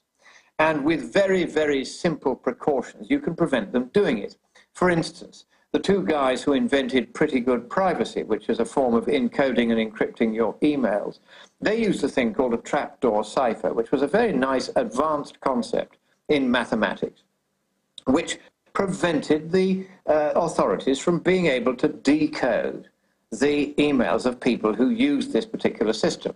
And that's the first of many such devices and possibilities that are now beginning to come onto the market. It's going to be a huge growth industry when people realize just how unfree they could be made if they were to allow these devices, which now, as Alex is saying, have these built-in abilities to communicate with the center. Let's jam in one more, Lord Monckton. Frank in Louisiana, you're on the air, listening on shortwave. Yes, you know, we know that these globalists are of a diabolical mindset, and they're godless misanthropes. And I remember in the 90s, Catherine Bertini of the UN World Food Group came out and said that food is a weapon. We use it to control people. For this, we do not apologize. What does Lord Monckton think about this, and has he seen any of that coming up? Well, indeed, this is exactly what has been going on, and even from within the UN, there are now concerns about this kind of flagrant interference by the UN in, of course, chiefly the lives of poorer people in the poorer countries. And the UN's Right to Food rapporteur, Herr Jean Ziegler, said in 2007 that the biofuel scam was a crime against humanity. He said when people are, when millions are starving, the diversion of food to biofuels is a crime against humanity. They themselves are beginning to realize that this is wrong. And that is why I went into that conference and told them... Well said, Lord Monckton. Great job. Great job there fighting for us. Scienceandpublicpolicy.org. That's the correct site, right? That's the one. All right, fantastic. I'm going from memory. I visit it all the time. God bless you. We appreciate you, sir. Special reports, more calls. It's a jam-packed third hour. Stay with us. Ladies and gentlemen, I hope you're strapped in because this is going to be another jam-packed hour of worldwide radio. I am your host, Alex Jones. Okay, coming up, we're going to have the premiere of a video. We're still not telling everybody his name yet because Mama isn't ready for my son to be 100% public yet, my 10-year-old son. But this was his idea from listening to the show, and we're going to play coming up in a little while the premiere of My Son on Air with Terrorism 101. But first off, the bad news, I predicted it, wasn't hard to predict. The big mega banks want your money, the middle class and poor people. And that's why the Democrats are now saying, led by Mr. Dean, we'll play that clip later, that the poor people need to pay more money too. Well, don't worry, you will. And you're going to get cut from 40 hours to 30 or 20 hours, and you'll have to get a second or third job, and they'll say, oh, look, there's more jobs in the economy. People are getting more jobs. It is so horrible. It's designed to make it where you can't get out of poverty and then become working class and then become upper blue collar and then become lower middle class. It's what authoritarians have always sought to do in every regime is freeze the classes and get rid of the middle class. And it's going to be devastating. We've already lost about half our wealth the last 30 years. They've erased things back to the 50s level. That's been out in major statistics the last month. They got double the number of people on food stamps now, as you know. And here's the Washington Post headline, Republicans wave the white flag. And they say one of Boehner's lieutenants, Pete Roskam of Illinois, stepped up to the microphone essentially pleading for the president to show mercy. And he said, and it goes on to say that right now he's hoping to lead, that is Boehner, the Fraxis GOP to an orderly surrender. And they're talking about giving Obama unlimited money and giving the power of the purse to Obama. So, I mean, this is the total move into dictatorship. I mean, it's really, really happening. The Republicans are like $990 billion in tax increases. Get rid of $600 billion in write-offs. Just devastating. We agree with your 3.8% tax on all investments. Devastating. We agree to this. We agree to that. We agree to get rid of the home exemption, the tax write-off. I mean, the country is going to go into cardiac arrest. And that's the plan. And And then the government will be your savior with more welfare and more food stamps. And there'll be 100 million on food stamps. To be informed and to watch this and to have Obama supporters, I see the YouTube videos of them. We get calls from them. They giggle, they laugh, they go, you lost, you wanted Romney. And I'm like, Romney was owned by the same people and a placeholder. The Republicans are sold out to the same people. They're going to go along with Obama. No, they're not, you scum racist. In fact, the funniest thing ever is at Infowars.com. Will you guys punch up my screen, please? Yeah, it's still up there. This is the funniest cartoon. And I read it this morning. I need to blow it up so I can read the name of the artist. This is the funniest cartoon I've seen in a long time. It shows a donkey at the optometrist, you know, looking through the eye machine through different lenses to see what type of prescription the donkey in a suit, the Democratic Party, needs. And they're looking at the wall, you know, that normally has letters in it. And he's looking through the lens machine, and Uncle Sam is the optometrist, the doctor. And it says we are 16 trillion in debt. It's 1600000000000 in debt, and he's pointing at it. And what is the donkey saying he's reading? What is the donkey saying he's reading? He says he sees the word racist. It's exactly true. You're a Ku Klux Klan member if you own a gun. That's what they're now putting out on Fox Sports.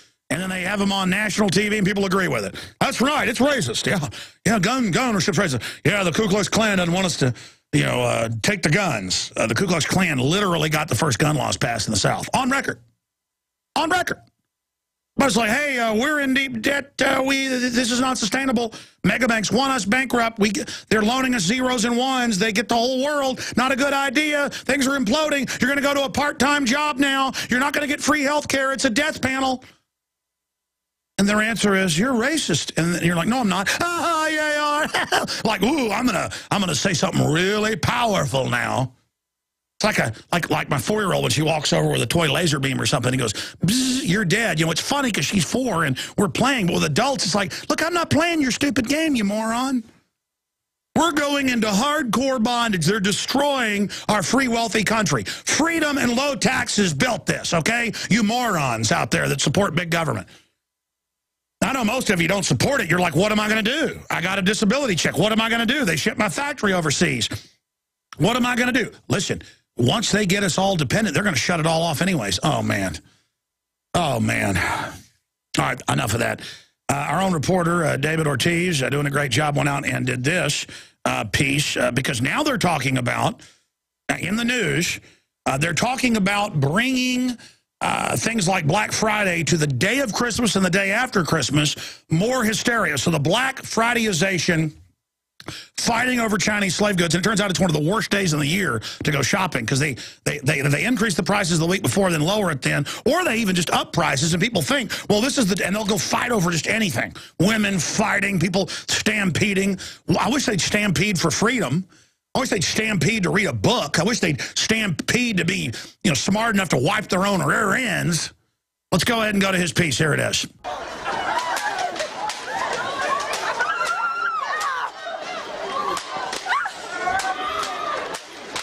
The immense popularity of Black Friday and the introduction of Thanksgiving Day shopping this year is prompting many Americans to question the mental health of people who participate in these events. The success of Thanksgiving Day shopping has also prompted many media outlets to hint that Christmas Day shopping could be introduced to the public in coming years. We asked local Austinites what they think of this prospect. Okay, do you want a Black Friday Christmas? No. No. No. Why not? Because you have 364 other days to shop, and I don't think people should shop on Christmas Day. Absolutely not. I believe that Black Friday for Thanksgiving is already enough for the American consumer, and Black Friday Christmas will destroy everything really Christmas is about, finally destroy it for real. No. Why not? First of all, I don't even know what it is. Absolutely not. I think that would ruin Christmas. It just would, to make it its own holiday would be, I don't know. I don't like it. That'd be awesome. Yes, definitely. I think it would help. I mean, if they want to be open, go for it. I'm not going to be out there shopping. So I'll be with family, hanging out at home, relaxing. What are your thoughts when you see videos of people trampling each other for cheap products? White trash. Those are my thoughts.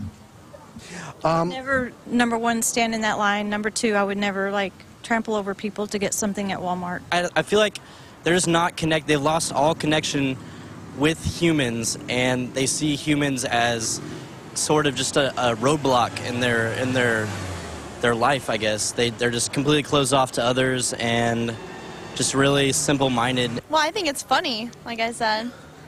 When people get trampled, you think it's funny? I think it's sad. Well, it's kind of hard for me to say because I'm one of them sometimes. It's kind of an adrenaline rush to see, you know, they have 5 products at this price and there's 20 people going for it. You know, it's like who can win the trophy? Well, I'm working in the medical field, and we had a lot of people that actually had broken bones because of Black Friday.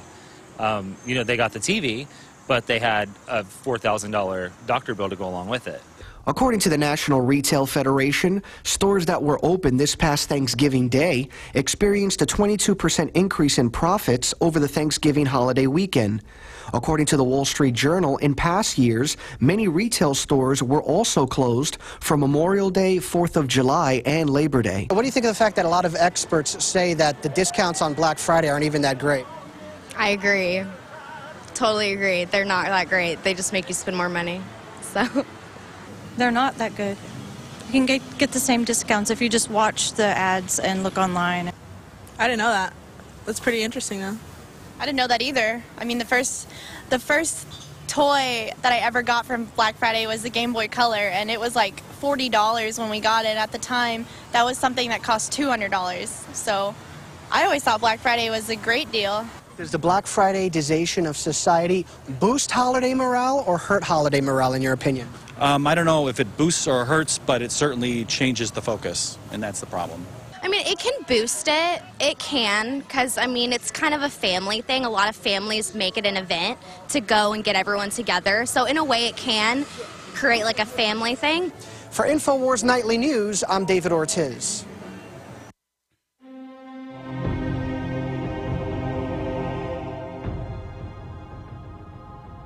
All right, there is David's report.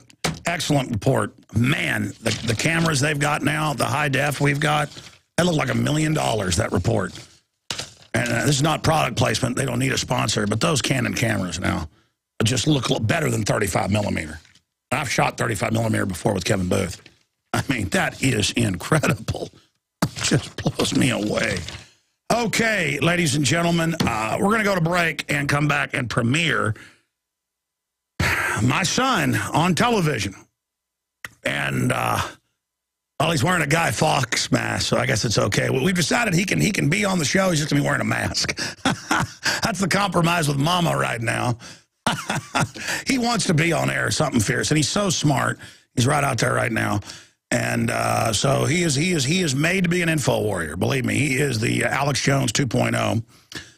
And no, his name is not Alex Jones, ladies and gentlemen. But his name is even cooler. But point is, it's a great report coming up, Terrorism 101. And now that it's ready, let's slap that sucker up at prisonplanet.tv as well. We'll be back, and then excerpts of the Joe Rogan interview. Stay with us. We got a ton of news that I haven't even gotten to as well. We'll be right back. Coming up, punished for patriotism, students suspended over American flag. Wait till you hear this coming up in the next segment. Basketball star comes defense of Americans' right to keep and bear arms. Charles Barkley talking about how asinine it is, what Bob Costas said, and more. We're going to be getting to all of this. But first, if you're a radio listener, it's a powerful piece, but it's a lot more powerful if you can see the video. If you're watching us right now at InfoWarsNews.com or PrisonPlanet.tv. And now is the time to subscribe anyways, because it's $5.95 a month for one membership. Now one membership is 10. The same username and passcode can be used by 10 people simultaneously. 10 people simultaneously, 59 cents a month. Your Christmas shopping is over. Go get a PrisonPlanet.tv membership. The username passcode is an e-file or is in a card. Here's your membership to a powerful documentary website with a nightly news show. Check it out. It's the biggest alternative media in the world. You know, that's what you tell them because that's what it is. So they'll get excited and go check it out. This is Operation Sleeping Giant to wake people up.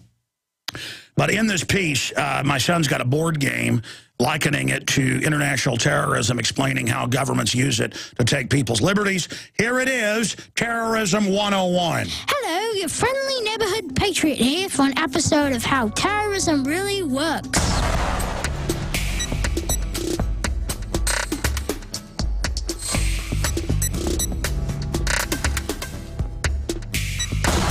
First off, our terrorist group needs a scary name.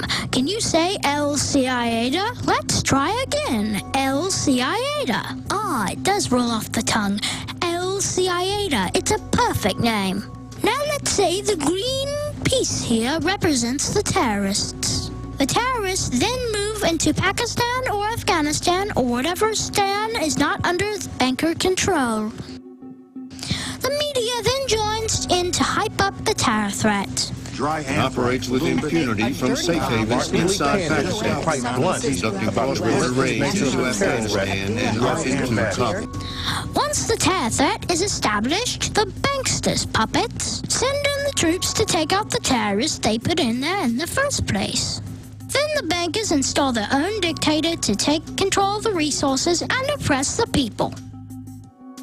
As a bonus, the banks, via the black ops and intelligence agencies, will then ship the drugs back into the host country so they can imprison their own citizens for using the drugs, make huge profits selling the drugs, which finance other terror operations around the globe, and the cherry on the top is billions upon billions made on money laundering operations for the bankers. In a sense, you're watching as this opium is being grown. I know it grinds at your gut.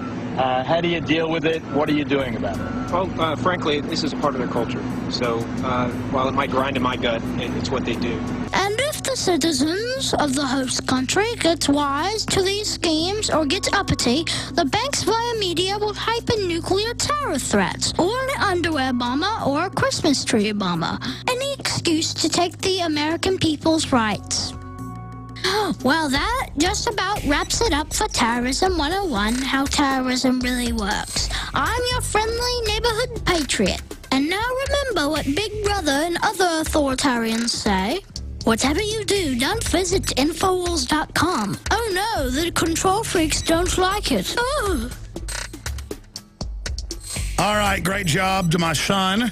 And great job to Rob Dew putting that piece together. Dew is one of the hardest working people up here and incredibly smart. Did a great job. That's Terrorism 101. You can send that to anybody you know. And no, my son was not raised in England. We thought since it was a Guy Fawkes mask, I said, he always likes to do different accents. I said, can you do an English accent? So there he is. And he pretty much came up with all that. We helped him write it down. We did one live, but then the mask, the audio wasn't good, so we had him voice it. Great job, my son. You have done well, Lord Vader.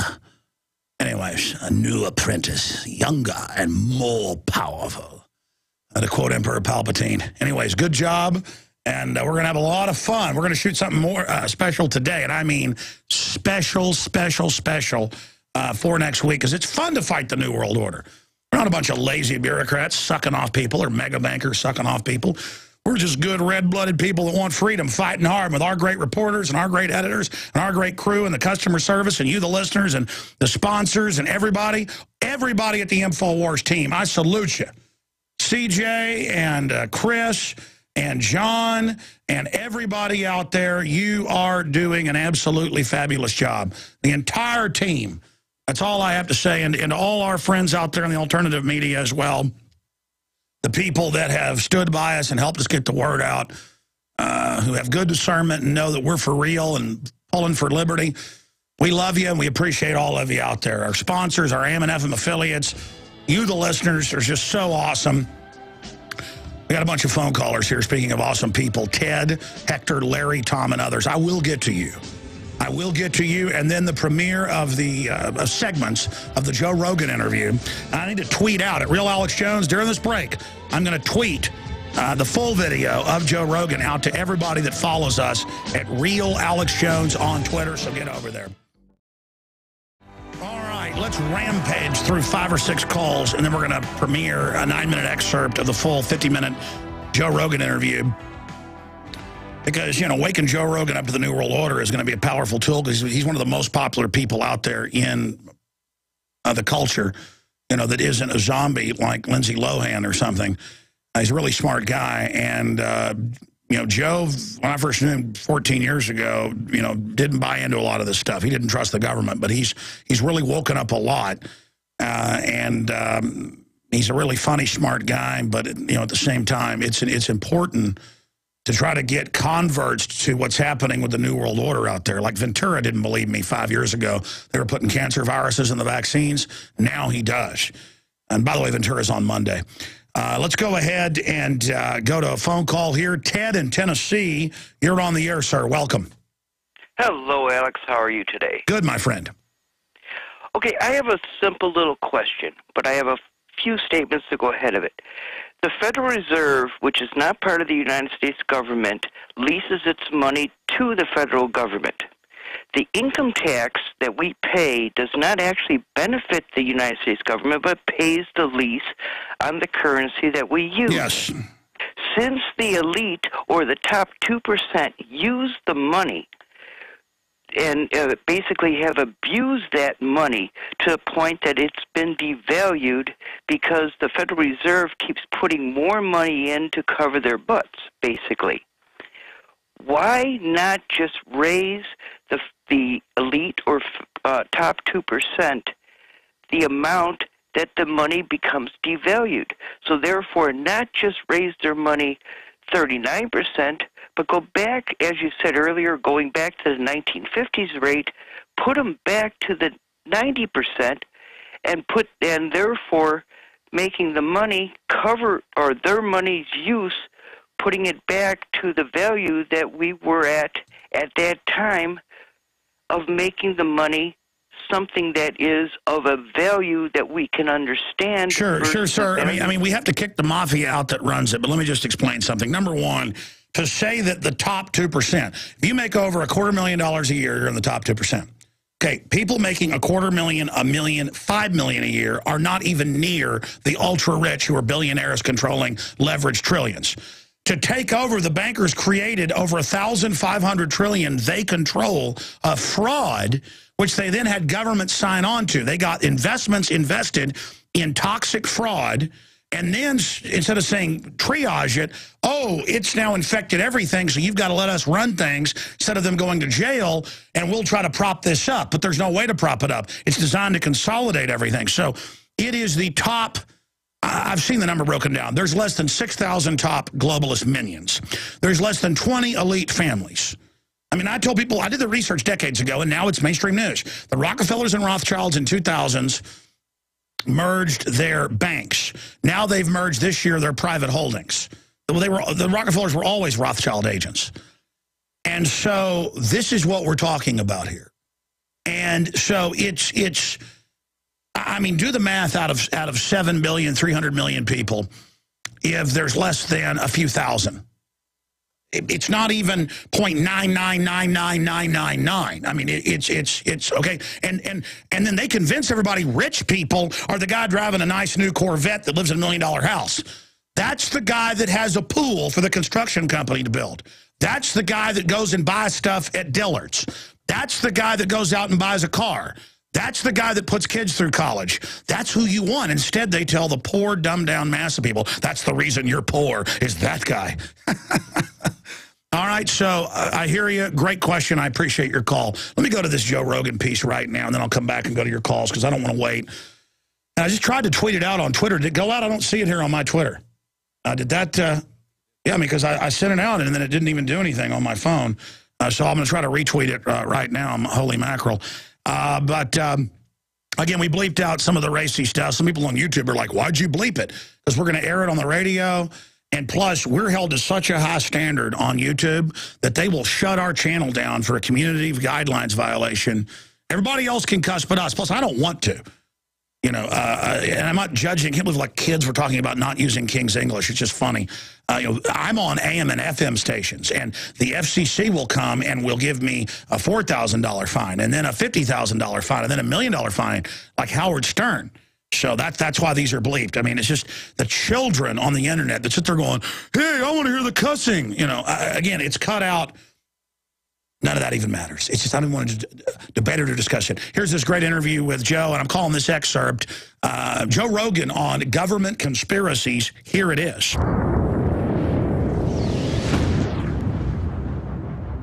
At your gut level, Joe, what do you think about the bin Laden raid? I don't know. You know, first of all, I think that being in a position that I think whenever you talk about any intense military operation like that, those guys, those Navy SEALs that did that, those Navy SEALs? Yes. Those are some of the baddest on the planet. I mean, I have a lot of respect for someone's ability, fortitude, character, discipline, the type of discipline involved in being a Navy SEAL. I have a tremendous amount of respect for those type of human beings. But what I don't necessarily trust is the people that make the decisions that put these guys into certain positions.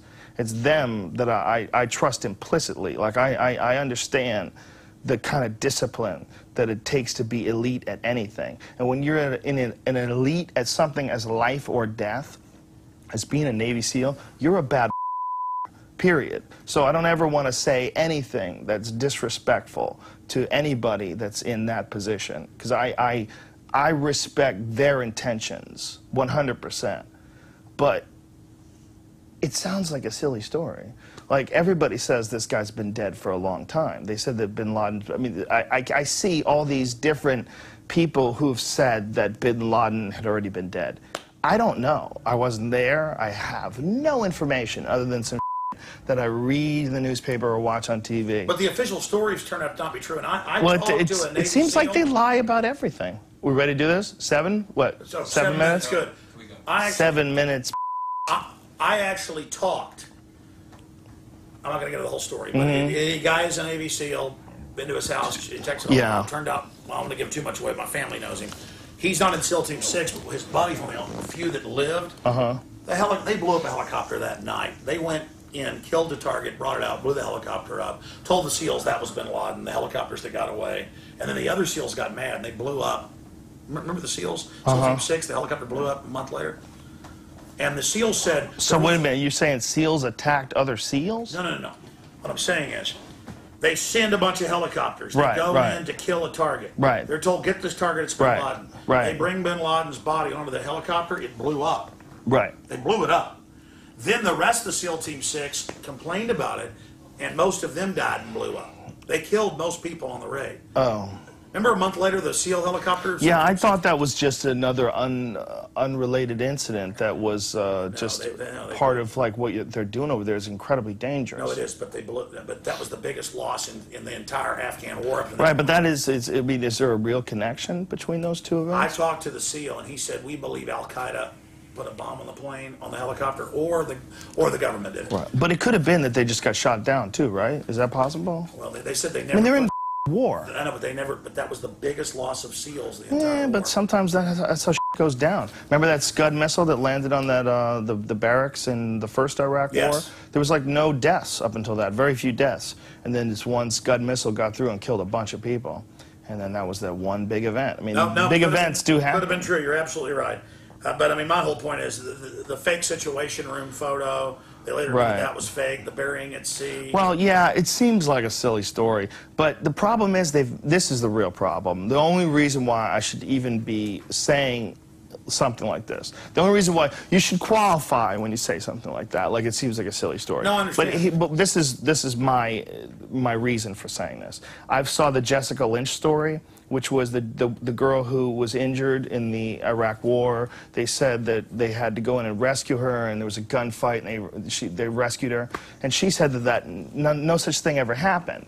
And she got in a lot of trouble and took a lot of heat by refuting the official statement. They tried to manufacture a narrative about her life. To get women in the military. What about Pat Tillman? Yes, exactly. That's two things. Well, Pat Tillman, the bottom line is, whatever happened with him, he was killed by friendly fire. Now, that's not what was in the initial report. The initial reports of his death were that he had died in defending his country. And the coroner wouldn't lie and said it was homicide.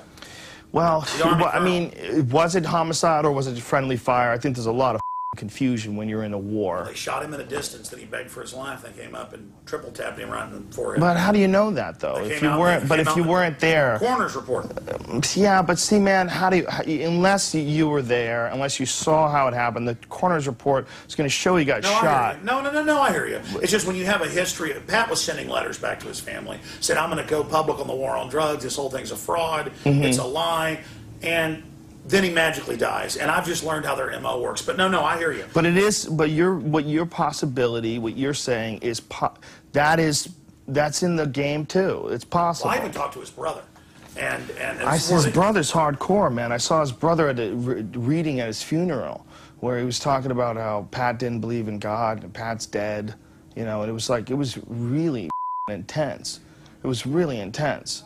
And his story is a strange one. I mean, it's a guy who, you know, this square-jawed, uber-handsome, super powerful athlete who decides he was going to defend his country, like that football was secondary in his mind. I mean, he was a real patriot. I mean, this is a guy who really abandoned this multi-million-dollar lucrative career as a professional athlete to go and defend his country. I mean, that is a powerful human being that cannot be denied. Saw it was a fraud, was going to come back and speak out. Yeah, and was strong enough to realize that he had been duped and didn't, you know, look, he's a dangerous guy to have against you.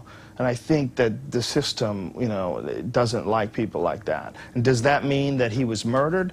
No, because I think war is hell, and I think horrible things happen in war, and I think it's very possible that he could have accidentally gotten killed by friendly fire. Joe, you got to go out in 3 minutes, so let's just get this question. 3 minutes, ladies and gentlemen, before the New World Order shuts this place down. I remember meeting you like in 1998, 99, 14 years ago, whatever it was, and you were like, yeah, I know a lot of this is true, but you're going too far with that. Has not a lot of what I talked about... Listen, man, I will tell you this, and I give you credit for this all the time. There's a lot of things that you used to say back in the 90s. I thought you were crazy. You were just ahead of your time. You were way ahead of the curve. You were way ahead of the curve on a lot of that was just massive conspiracy theory nonsense in the 1990s. Stuff that people would say, there's no way the government would ever do something like indefinite suspension or detention, rather, of American civilians with no trial. They would never do that. Completely unconstitutional.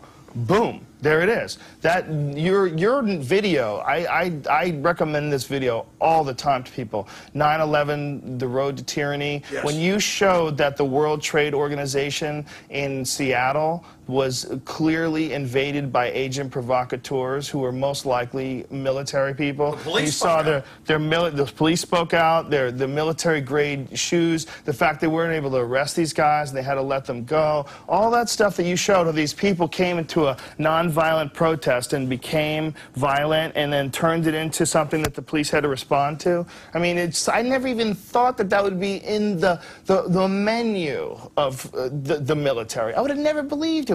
And then many years after I met you, the Freedom of Information Act documents for Operation Northwood were released. That was way after I met you. Yeah, years. Years later, and I remember, wow. I remember reading that going like, Alex isn't crazy at all. Like, they really planned on blowing up civilian jetliners. They were going to have a drone jetliner and blame it on Cuba and get us to go to war with Cuba. They were going to do all sorts of crazy things. Like, that was really in the menu for, you know, the 1960s.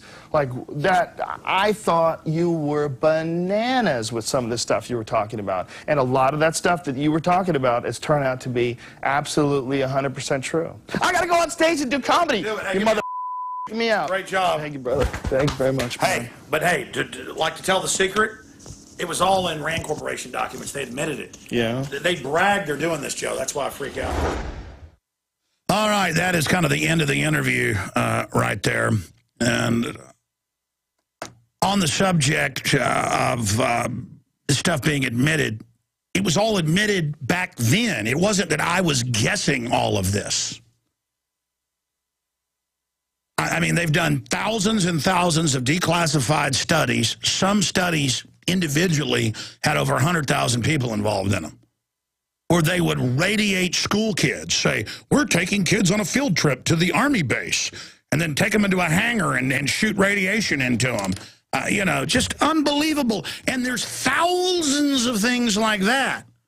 And then it's in the U.S. code that they can kill you if it's for law enforcement or research purposes with radiation guns and everything else. And it's all there. Oh, you're like, oh, yeah, what's the source on that? U.S. Code, Title 50, Chapter 32, subsection 1528, paragraph B.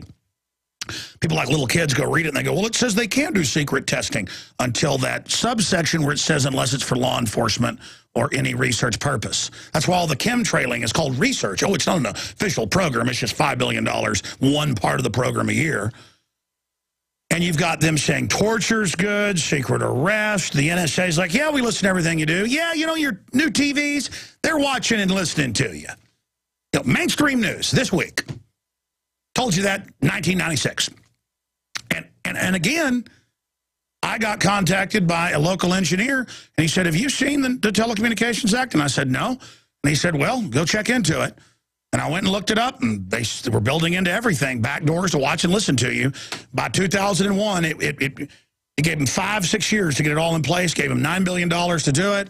And that was just in the U.S. It was globally standardized. And I'm like, your television is designed with secret microphones to listen to you. And I'd open up TVs on air and show people the microphone in the Scientific Atlantic cable box in like 1998, and I would get death threats over that. And I get calls going, you better shut up. Because, see, they knew you weren't ready for it then. Now you're like, oh, the TV watches me. You've been conditioned. You've been injected with viruses to attack areas of your brain that involve in fight and flight. I mean, we're so far gone. Mind control light bulbs are going in. It's all public. I mean, it's just DARPA admits it all. And, I mean, it's just, what am I supposed to do here? They're putting cancer viruses in the vaccines. Every time I'm at a drugstore and they're going, would you like a flu shot to people? I start preaching, going, they're deadly. They have cancer viruses. Don't you laugh, manager. You get the insert and you read it right now. Excuse us, sir. Excuse us. Duh. I mean, come on, man. Come on. Come on. They're killing us. Come on. We don't have to go through this. Let's wake up. By the way, I just drugged John Bowden here. He didn't really want to come in today. There is a really bad flu this year. Almost everybody I know has been getting it. And it actually put me in bed for about a day and a half. But you know what? I'm great. Hadn't probably had flu in like 6, 7, 8 years. And I'm stronger because the flu vaccine, they admit, never guesses the right flu and doubles your chances of getting the flu the next year. That's a big Canadian government study. But every time, and I go to the drugstore a lot because I'll run in a drugstore to get, you know, something my wife needs or something. You know, she sends me to the store, get this or that, because it's what's closest to my house. Because it's kind of called mini grocery store. And I go in CVS, I go in Walgreens, and it's just, do you want your shot? Do you want your shot? And you're like, oh, yeah, that happened to me. This happened to you last night. Tell folks. Yeah, as you can tell by my voice, I'm not really feeling very good today. And last night it was a lot worse. And, you know, I went and got what I could, NyQuil, just to try and kill it. And when I went to check out there, the guy said, how are you doing? I said, well, not too good. I'm a little sick, as you can see. And he says, oh, well, you got to get over here because they're doing flu shots. Now, the last thing you'd want once you're sick is to take a shot. If you're pregnant, the last thing you want. But now they say that's the time. It was always don't do it and in the insert if you're already ill or if you're pregnant. Now, oh, no, that's when you want to do it. Well, and what I told the guy was I'd rather stab myself in the face. And then the guy behind me got all, you know, what's going on? And yeah, you better watch that. They'll have you taken away for re-education. Oh, you're threatening yourself now, huh? Yeah. What was the other story you said you had? Well, this morning when I got up, I was headed out to work, and all the power went off where I live, in an apartment complex where I live, including the gates. Couldn't get out. And the people were panicking over that and getting angry, and it was just total bedlam, you know, because there's... Imagine, we're so dependent on technology now. I just, you know, if they can't even get out of the gates, what's going to happen, you know, 4 or 5 months from now? Do you know the Ted Knight, as Judge Smales' speech about the man who can grin? It's easy to grin when your ships come in. And what's he say? Oh, man, you put me on the spot. I guess you're sick today. All we do is Caddyshack quotes around here. That's a little secret. Yeah. I have a Caddyshack cult. Chinch bugs. Yeah, it is. It is a chinch bug. It's okay. Nothing to worry about. Cult. Well, I just take Spalding and me. We're regular pals. Mm-hmm. You know, he was also the voice on the Super Friends. And I don't let my kids watch a lot of TV, but I let them watch that one because even though it's a bunch of UN propaganda, we've got to, because they all laugh at the UN propaganda, I've got to do a special report on that. But it's like, the giant whales aid the United Nations in attacking the evil industrialist. Let me try one. John Bound on the ground. That's not exactly like Judge Schmelz. Well, yeah, sorry. No, I mean, Judge Schmelz is like... Danny, I've sentenced young men younger than you to the gas chamber. Didn't want to do it, Danny. Felt I owed it to them.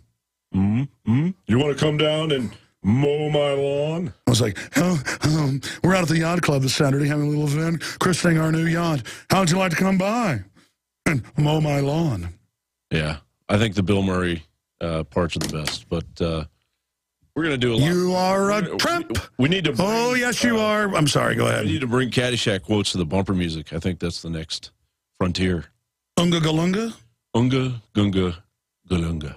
Now you nailed that one. Well, yeah. He said, listen, I'm not going to give you anything here, but when you die, how does he say? You will be given, what did he say? You will be given total consciousness on your deathbed. Unga galunga. Unga gunga galunga. Cannonballing. Cannonball. Come on. Oh, you got a pool over there. Pool pond? No. Pond's good for you. No, he's like, oh, pool pond. Pond's good for you, yeah. You live over there on Briar, right? Is that right? Yeah, over there, yeah. Yeah. You got a pool, you got a pond over there? I've got a pool and a pond, yeah. A pond be good for you. Pool, pond, whatever, that'd be good. I'm an assistant greenskeeper. You know, my niece, Lacey, she's a little, I wouldn't like to talk about what happened. Oh, no, Judge, I won't. Oh, good. Very good. You know, Danny, you can be moving up in the world. There's the Caddyshack Junior Scholarship. Get ready, folks. We are now into overdrive to take calls, as I promised, some that held. Tom in Ohio, you're on the air worldwide, sir. Welcome. Obama. He gave us a phone. He's going to do more. I'm sorry, go ahead. Does that make me a terrorist now? It does make you a terrorist, sir, unless you want total world government and want to kill yourself. You're not a good globalist. You need to kill yourself so David Rockefeller gets more money. I'm joking, of course, but go ahead. Yes, sir. I was wondering, what do we need to do to get us out of the UN? Well, we need to just really understand we have a traitorous government. The Congress brings out the TSA. The Congress is handing over the power to Obama because the foreign banks want a dictatorship. And the Congress is a bunch of scum traitors who are Benedict Arnold signing over to the New World Order. And we have to admit that the criminals created the UN, our own criminal government did. It always acts like, oh, the UN's angering us. They created the stinking New World Order cesspit, underarm of the planet. I appreciate your call. Larry in Oregon, go ahead. Hi, Alex. Thanks for having me. I'd like to make 3 points if that's possible. Sure, go ahead, sir. Hey, appreciate everything you guys are doing. Love your son. The first point I'd like to make is, do you guys offer a transcript of your show? No, but I can offer you another Caddyshack quote. One, it's a parking lot. I can't really do Rodney Dangerfield, but sorry, go ahead. No. Listen, we should do a transcript. We should do a transcript. And people volunteer sometimes and transcribe really good interviews out there, but I don't have the money. I mean, we could, it cost a pretty penny to get transcripts done. You know what I mean? Yeah, the organization I belong to would be willing to produce a transcript for your show. Well, that's good, but you have to have kind of a group you can trust. It sounds like I can trust you. It's just that people might put something wrong in the transcript. So we have to add on there, this is a rush transcript. It may not be correct. But no, that's a good idea, sir. We should do that. What else is on your mind? www.thepeoplesbranch.org. And we'd be willing to do that. Well, thank you, sir. But, look, good interviews, things you think are important. If there's people out there that are great at transcription, if some of you picked once a month an interview to transcribe, we've got millions of listeners, we'd have everything transcribed. Just pick something you think is important, transcribe it, and email it to, I guess, writers@infowars.com, and I'll instruct the guys to scan over them and start posting some of the more important transcripts. Thank you so much. That actually brought me the Caddyshack quote. It has a Wikipedia page, as so it should. It says, it's easy to grin when your ship comes in and you've got the stock market beat. But the man worthwhile is the man who can smile. Why, his shorts aren't too tight in the seat. Okay, Pookie, do the honors. So there you go. Folks, I've got to have some gallows humor. It's just one of the funny comedy movies we watch. We've got to set up a movie night screening area here in the office. Of course, then I wouldn't be home with my wife and children. Movie month. Once a month, we can watch whatever comedy the crew wants to watch. But I think everybody wants to watch that. Hector in Washington, thank you for holding, sir. You're a real champ. Go ahead. Well, I want to tell you, man, you are right. You woke me up.